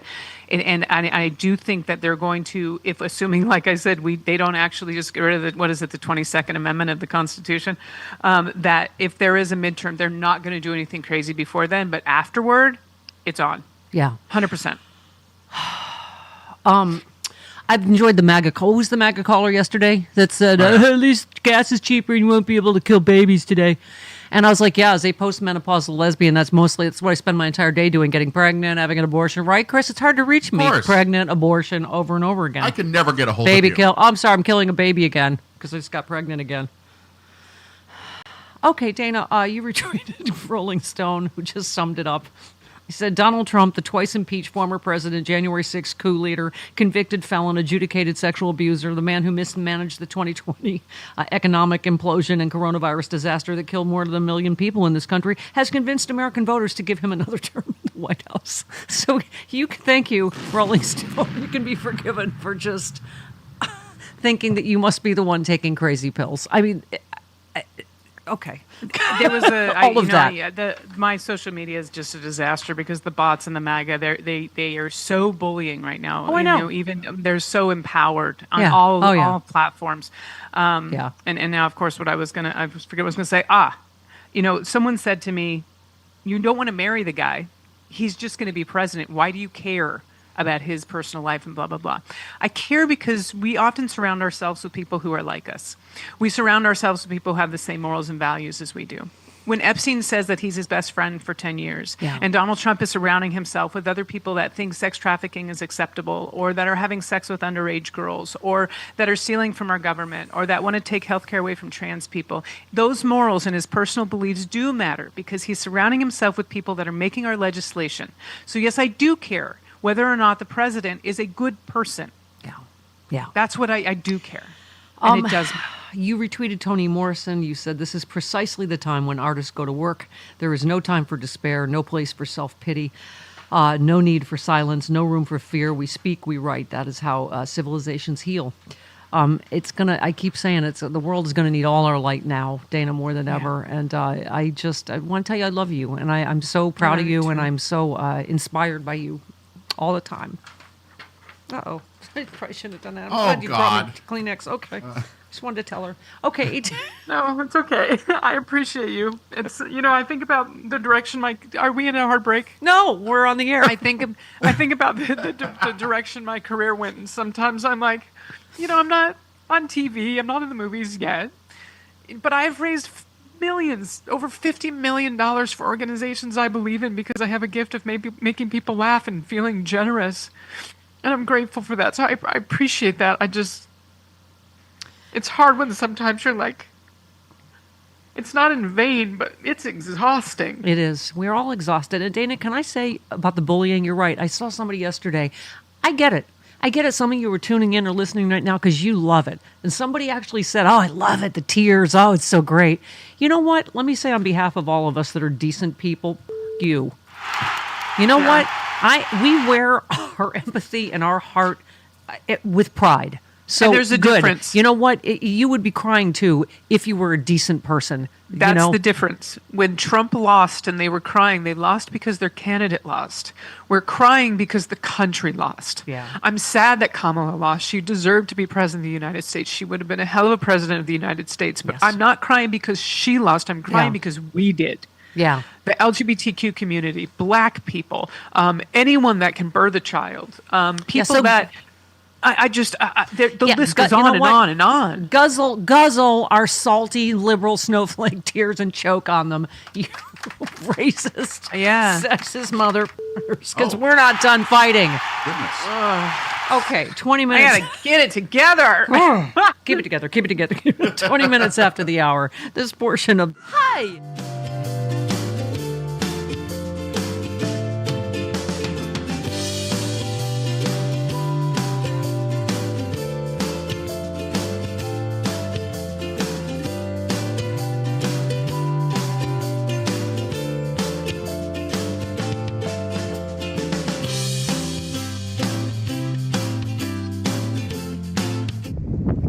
Had a few people reach out, so I figured I'd jump on here and just let everybody know that was me driving President Trump's garbage truck. There's me with Vivek right there, but I gotta say it was an honor and a privilege to drive Garbage Force One. President Trump is just a normal, everyday guy. He hopped in, no problem. He looked at me, he said, "Give me one of these right here," and we don't have one of these, we have one of those, so I honked a couple times and he laughed. He said, "How about we take this bad boy through McDonald's?" And I said, "Sir, I don't think she'll fit in the drive-thru." He said, "It's all right. I used to work there." And he turned to me and he said something, and I'm getting chills just thinking about it. He said, "This is really sticking it to Joe Biden." I said, "Yes, sir, it is." So, Joe, consider this a message to you, because you called us garbage. In order to prove that we aren't garbage, we got a truck that hauls garbage. Does that sound like something garbage would do? Would be to drive around in a truck that hauls garbage? I don't think so. You made a mistake, Joe. You can't call a group of people garbage unless it's meant to be funny. And in that case, those people need to stop being so soft. maybe get a sense of humor. But if you call me garbage, that's offensive. And you should consider what it's like for people's feelings to hear that. You might as well call me Oscar the Grouch, because you done pissed me off, Joe. And if being a patriot is what they're calling garbage these days, then yeah, I am garbage. Because I'm going to show up to the polls wearing a garbage bag to show you what us white trash can do. And they're going to rename Election Day Garbage Day. Because we're going to be taking out the trash, which is you. Even though I'll be the one wearing the garbage bag.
Lift someone up today.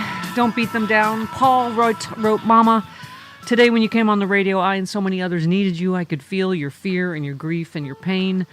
But you walked through it anyway to be here for us. That took so much strength. In case no one's told you today, I love you. Thank you. I'm scared. I'm crying, but this will pass. I will put on my protest shoes and get ready to fight. I was praying I'd get to retire from all of that, but the universe had other plans. Paul in L.A., we all gotta stick together. Yeah, we do, Paul. Dana, we talked about, the gay community, people being scared. We were talking about the blueberries in the red states. Randy in Wyoming is calling. When I think of Wyoming, I think of Matthew Shepard, but I also think of Liz Cheney, who stood up for this country and our principles. Randy, you're on with Dana. Go ahead. Hey, Randy. Yes, hello. First-time caller, long-time listener. Thank you. Go ahead. Go ahead, Randy. I I love all of you, your crew, especially all of your guests. Thank you. We're hurting up here in Wyoming, even though it's a red state. Yes, Liz Cheney was a great, I mean, not great, but a good to help. Let's not get carried away. Yeah. Now that the For her. election's over, let's not. No, I do Yeah. salute her service to this country, you know. But go ahead, Randy. What else do you want to say? Just that I've been drinking a lot of water. You know, if I start to cry here, I'll hang up. But you know, we all are hurting. And I just got a quick question. I'm thinking that it was called way too early in the blue state. I can't think of the name. You know, I'm just wondering if there's some foul play on. They had 4 years to do it. You know, they had a lot of distractions with the bullets, and you know all of that crap that they do. Yeah. And you know, I'm just wondering if it was stolen from us. You And know, I'm Randy, not a big conspiracy I theory. know. Me neither. You know, Dana, I think that's the difference on our side. You know, we're not whiny little bitches like they are that start screaming, you know, fraud and conspiracies and stuff. I understand people having questions and, you know, because I think, once again, this was a shock. The polls were way, I guess, obviously wrong again. And, you know, in the North, there was Russian interference again, as you know. absolutely. There were over 40 bomb threats, all to minority polling places, right? I mean, so... Yeah, and another thing is that I think people just, you know, they really are feeling disenfranchised by the Electoral College in some states, and it's not just the blue ones. It's not just, you know, New York and L.A. that are like, or California, they're like, our vote doesn't matter. But 7 million people in California didn't vote because they didn't think their vote matters. Yeah. 7 million people in New York didn't vote. 7 million people in Texas didn't vote because they don't think that they can ever get that state back. That is a problem. And I will say this, fine, if he had won the Electoral College, that's the way our system is set up. But when 21 million people could have told him, the country doesn't want you, even if this system is rigged against us and you get in, the country doesn't want you. Yeah. And it didn't happen. And that's what broke my heart. There are more good people out there, and they didn't vote. Yep. 29 minutes after the hour. Dana Goldberg's here.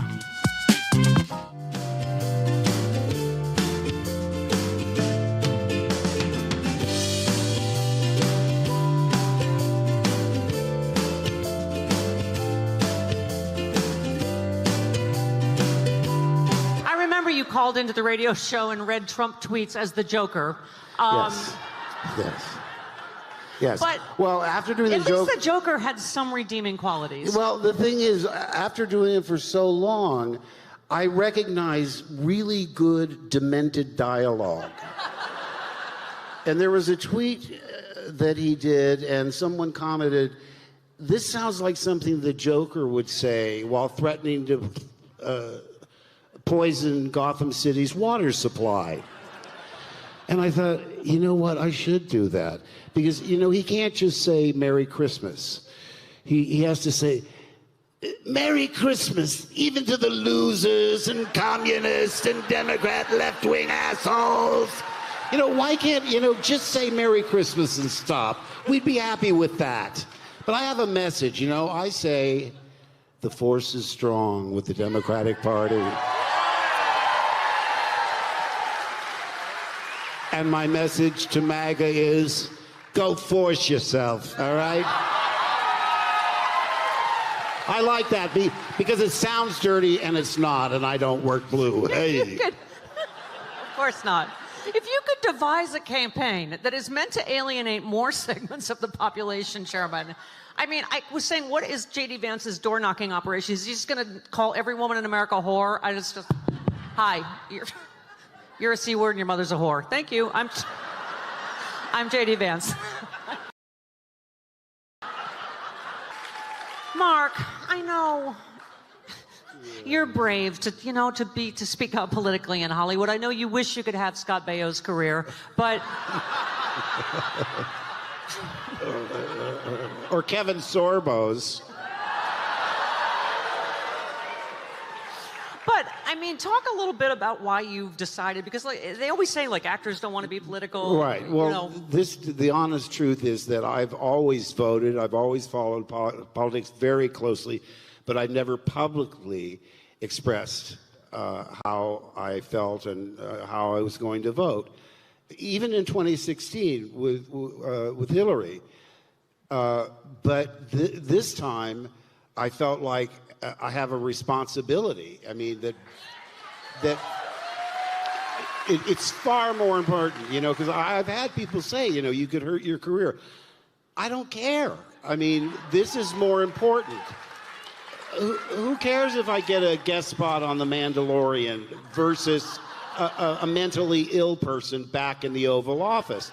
There's no contest. So, I mean, I basically, I don't care. I never block people on Twitter because I don't want to give them the satisfaction of the screenshot that said Mark Hamill blocked you.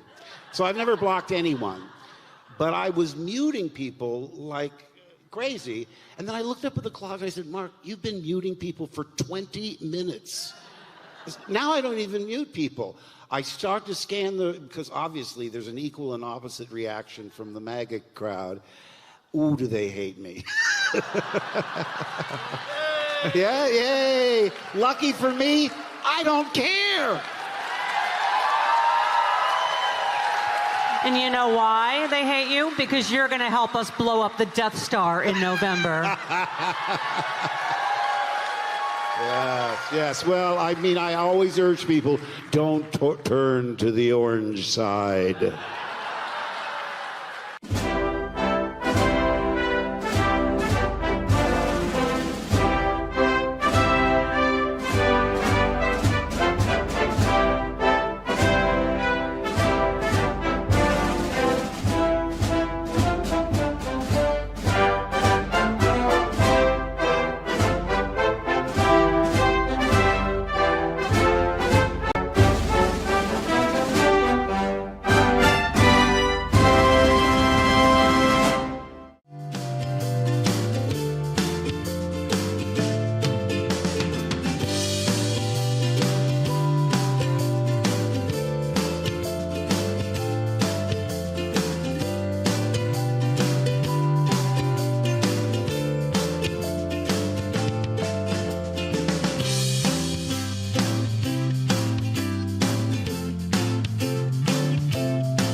Life to live. We've got all our love to give. We will survive.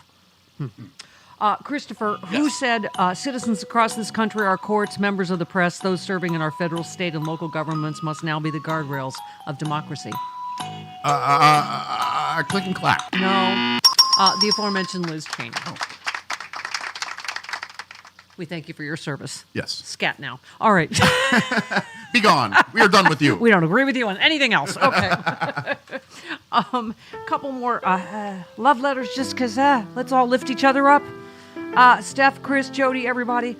This is from Susie. I really needed you guys this morning. I barely slept as well. I was not doing well psychologically. As soon as I heard your voices, I felt better. I was able to start picking myself up, and I felt okay again. Steph, thanks for bringing up the fact that people have had thoughts, dark, bad thoughts, because I was there as well. Only briefly, but still, when you brought up the subject, I felt less alone. I appreciate you guys so much. And Chris, I don't care if you're right or wrong, up or down. To me, you all are perfect. Even Chris. Thank you all again, and much love from Florida. Okay. Yeah, I get a half-hearted endorsement.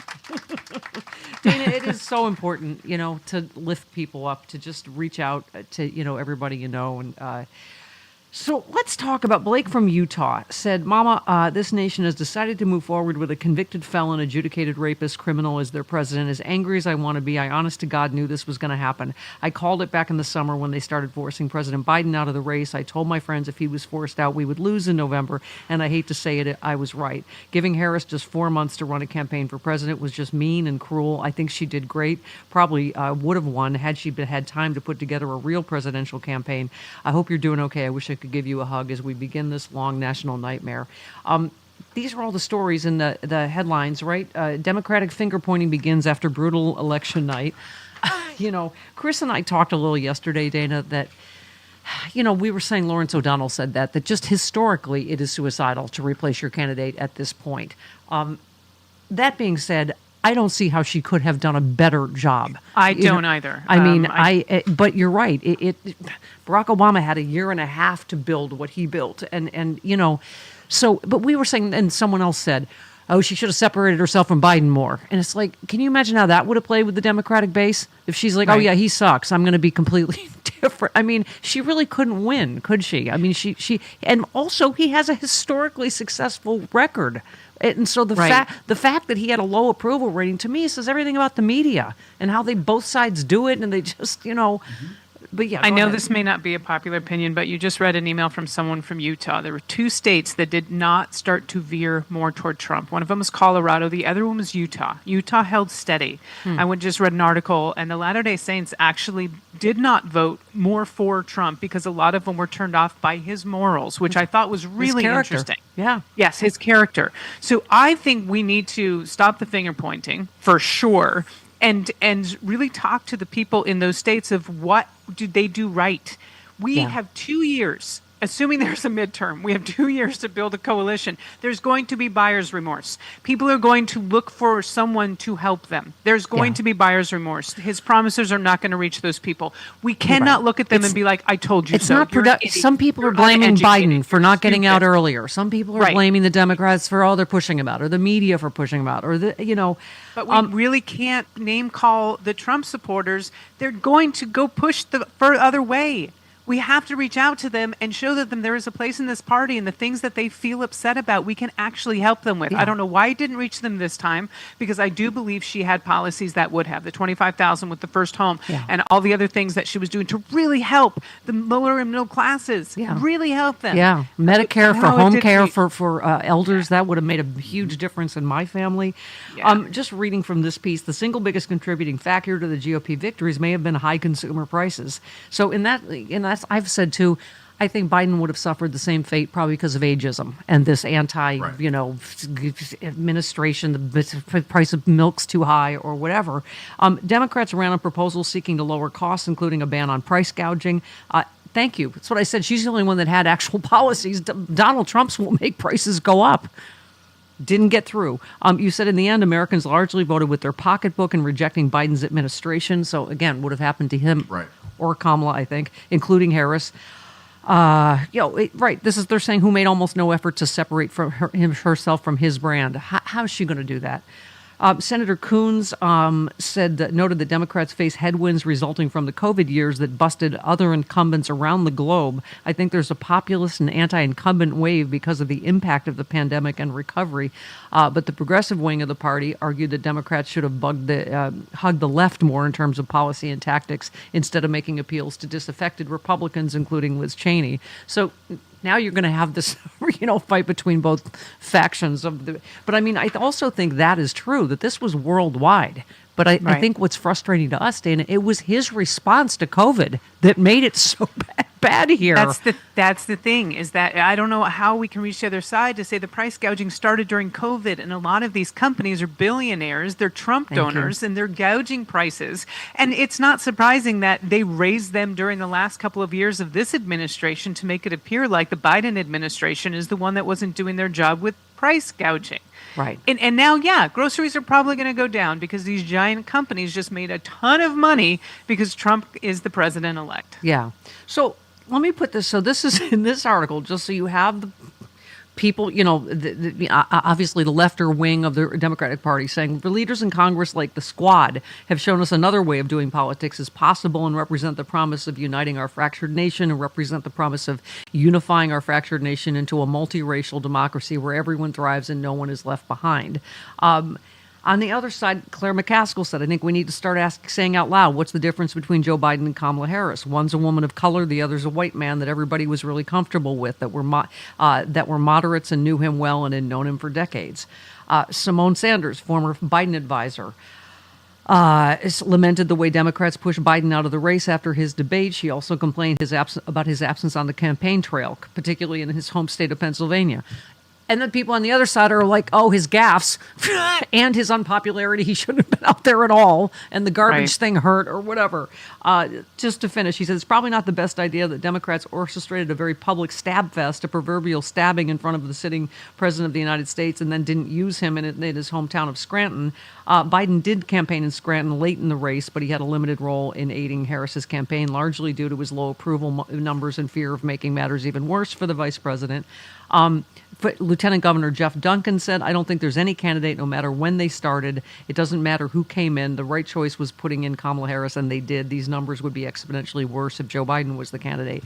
So some of this Monday morning quarterbacking is necessary, and some of it is useless. 100%. Yep. The coulda, shoulda, woulda is, different than the larger picture, right? Yeah, and I think now it comes down to the fact of like how much control are we going to have over this? Like, how long is this going to hurt us? Like, we know that there's going to be 2 resignations in the Supreme Court in the next 4 years. He's going to put in, infant Supreme Court justices that they're going to be there for the rest of our lives. We know this is going to happen. So there's certain things we cannot control at this point. Those babies playing paddle tennis in the commercial. Yeah, those we know guys. this is going to happen at this point. But we still have control, and I still go back to, and I have to laugh about it because there are places that don't have elections anymore because they're under fascism. So I don't really know what's going to happen in the future, but let's just assume we are going to have elections. We can get the House and the Senate back. We can make him a lame duck president for the next 2 years, and then we build a coalition to beat the hell out of J.D. Vance in the next election because he's going to run. Yeah. He's going to run. Yeah. Yeah. Trump can't run again. Yeah. Under this Constitution, the way it is now, I have to keep laughing because otherwise I'll go crazy. Yeah. But he cannot and will not run again. And so what are we going to do to beat the next person that is going to be running? And it's going to be J.D. Vance. Yeah. Or it's going to be Peter Thiel or Elon Musk, but they're all the same person with a different name. Or the 2 babies from the, not paddle or the tennis. paddle, or the, What or is the, it? oh, them. Not Pickleball? Pickleball commercial. That's Yeah. it. Okay. New York Times writes, America hires a strongman. There was a conquering of the nation, not by force, but with a permission slip. Now America stands on the precipice of an authoritarian-style governance never before seen in its 248-year history. We could have used a little help sooner, New York Times, but thank you for the warning now. Now a warning. Now a warning. Now a warning. Donald Trump told Americans exactly what he planned to do. He would use military force against his political opponents. He would fire thousands of career public servants. He would deport millions of immigrants in military-style roundups. He would crush the independence of the Department of Justice, use government to push public health conspiracies, and abandon America's allies abroad. He would turn the government into a tool of his own grievances, a way to punish his critics and richly reward his supporters. He would be a dictator if only on day one. And when asked to give him the power to do all of that, the voters said yes. I mean, it is still sometimes, I think part of it is we're still wrapping our head around it, right? It is only day one, right? And I also think that people aren't thinking about the future. And this has been historically true in our country. People don't think about the Supreme Court on the other side. They just don't. And so they're thinking about themselves right then. I will say this. We have to stop using language like every Trump supporter is a racist, transphobic, horrible human being. I was shocked when, that little Facebook thing where people put a red heart or a blue heart and no arguments. They just sort of put who they were voting for. There were people from high school where I was like, oh my God. Yeah. Why? And I want to ask them why. I know they're not homophobic. I know they're not transphobic or racist. I know they're not. So something made them vote for him. Can we find that messaging and convince them that we are the better party to give them what they are asking for? Yeah. That's what we need to figure out. I mean, some of this in the Times, Dana, is to your point. We just talked about COVID. They said, yet the electoral climate was ripe for Mr. Trump, though he had a hand in creating the weather. In the wake of the pandemic, which critics said his administration badly mismanaged, the country grew more skeptical of government in general. Right. The fact is, he was effing running it. Right? Yep. Trust in the media, science, medicine, the judicial system, other mainstay institutions of American life plunged as more voters embraced the doubts Mr. Trump had sown for years. I think that, in a nutshell, that's it. It's this whole bro thing. It's the whole disinformation universe of Joe Rogan. It's awful. That's exactly right. Ironically, it's because he ran the government so badly, he broke people's trust in government and in any institution. 100%. When you have 75 million people right in Haktua, on their ballot for president because they think it's funny. We live in an age of social media. We live in an age of technology. This is what we live in now. If we don't figure out how to actually use this to our advantage, we are going to continue to make the same mistakes. These kids, some of them are lost, and these bros that think that, the God, I hate his name, podcaster guy, you just said it. Joe Rogan. Joe Rogan, like these guys, and it's this rape culture that's coming out now on Twitter. Yeah. Your body, my choice. It's disgusting. Yeah. I mentioned that, Nick Fuentes. And he's gay, isn't he? Seems like Nick Fuentes? I'm not sure. Well, I'll take that back. Colorado's surprised if he's not, One but of his own followers said he was gay, so I don't know. I don't know. Just quickly, a couple more things of the Times. Just unleashing, to this same point, unleashing a fire hose of insults and conspiracies. Mr. Trump gambled that a nation unmoored by a deadly pandemic and soaring inflation and deeply dissatisfied with the incumbent who had defeated him would be ready to re-embrace him as a blunt-speaking, menacing strongman who would fix it.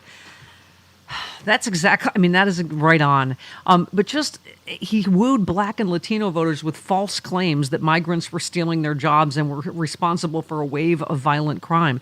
Again, it's the lies, it's the lies, it's the lies.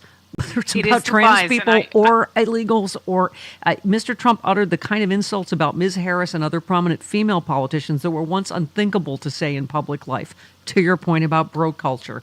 And he ended the race by insulting Puerto Rican voters his campaign had spent months trying to woo.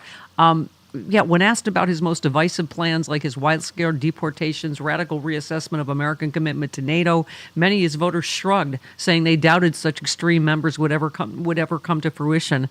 Yet whether Americans, even some of those who voted for him, will like the reality of Mr. Trump's plans remains to be seen. In that way, let's hope he's as awful as he says he's going to be. Throughout the campaign, economists said his policies would raise inflation, increase costs for families by thousands of dollars annually, and spark global trade wars. His promise to empower public health officials who oppose vaccines could spark national outbreaks of disease not seen in decades. His plan to deport millions of undocumented immigrants could cost taxpayers hundreds of billions of dollars. What is clear in the end is that Americans wanted change, and now they will surely get it. Yeah. God help us. I worry about the our brown community and these MAGAs who live next to him who think they're a citizen brigade, that they can't tell whether or not they're citizens or not. They just assume they're not because they're brown.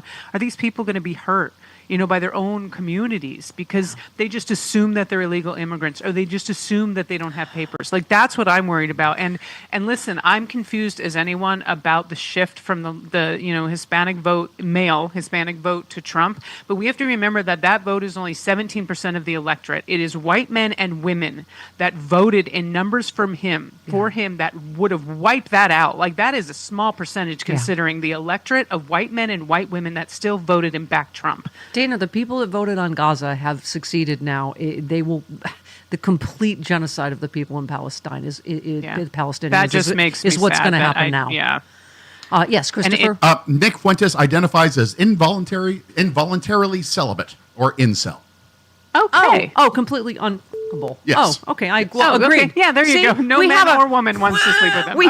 We have common ground already. And somewhere to move forward. Okay.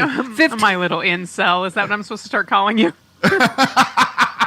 50 minutes after the hour of this portion of the show, brought to you by This is very exciting. I'm in a group called Women for Harris. You are. Which is filled with powerhouse political activists. At Heather Thomas from the Fall Guys has become the powerhouse political activist out here in Hollywood. She joins us now. Heather, good morning. Good morning. Yeah, you are everywhere. You are, by the way, you just told us about don'tgetpurged.org. Talk about that, because you're just doing so much great work out there. Oh, well, that has a long history. In 2018, I did it for Stacey Abrams. And I had don'tgetpurged.org. It's a website. The voting websites never mention purging. Yeah. And their attitude, the common thought around the many round tables I joined with the Demos and all these people was, don't mention purging to voters because it'll scare them away. I said, yeah. Forget that. Get them back on the roll. Yeah. No, we say it all the time, Heather, is check and recheck, because the Republicans are really trying to, purge people close to the election off these rolls. So you cannot check enough that you're registered, right? Yeah, so I was doing it in 2018, and I had these billboards that told people all they had to do was simply re-register, and that's how you handle purging. Yeah. Until voter registration closed, obviously. Yeah. But Kemp got so mad at us, he kept chasing me, saying, "I'm going to sue you for those billboards." And but we had 3 million people through the website this year alone. Well, you're making all the right people mad. So anyway, let's. By the way, Chris had to remind me, what's the name of the movie? What's his name? The famous actor guy is in. But you and Lee Majors made it an appearance at the end. It was hilarious. The Fall Guy, the movie version of the Fall Guy. Yeah, the movie. You blink, you'll miss me. But I'm in after the post-credit, Marvel thing. Yeah, that's amazing. And you wrote a great book, Trophies. Let's talk about the women's. Just based on your experience in Hollywood as a woman. I mean, they just don't know what's coming, do they? I mean, we keep saying November is coming, but we're seeing it in the early numbers, aren't we? They do not know how pissed we are. Because did you notice that the highest thing in Iowa, the highest demographic was women over 65? Yeah. It was massive. Because we remember I had a cousin that threw herself down the stairs. Oh, wow. Remember all that stuff? Yeah. It was bad. And those women are angry. We marched. I remember in the 90s going, I can't believe I'm still marching about this. Yeah. Yeah. I mean, someone called it like mama bear energy or whatever you want to call it. But it just, if they could surgically insult more groups of people, including women, postmenopausal women, childless women, I mean, and then they're on to Puerto Ricans and Haitians, and it just, I have... Get all the stops, and they get the most exultant when they can do it, women of color. Yeah. So. Yeah. Isn't it amazing that this white supremacist MAGA movement is going to produce the first female black president tomorrow? I am convinced of it. Are you feeling confident? Yes. When they added the tech bros, they got extra offensive. Because if you listen to any of those Curtis Yarvin views, it sounds like nouveau rich 13-year-olds, and they literally use the term underclasses. Yeah. Like, these guys are so full, they're so big for their britches. Yeah, and I think that's further alienating women, and also they're low propensity voters, young guys. I mean, I hate to say it. That was a bad place to hang your hat. Yeah. I remember the CW tried to make themselves the all dude network. Yeah. It was time in the 2000s, and that lasted about 3 months. Yeah. It was a failure. Yeah. I just, and they just keep making it worse. I mean, Trump saying, I'm going to protect women whether they like it or not. I mean, so rapey, and he is in fact a rapist, and then also insulting on top of that, going, they're going to be thinking about abortion. Like, seriously?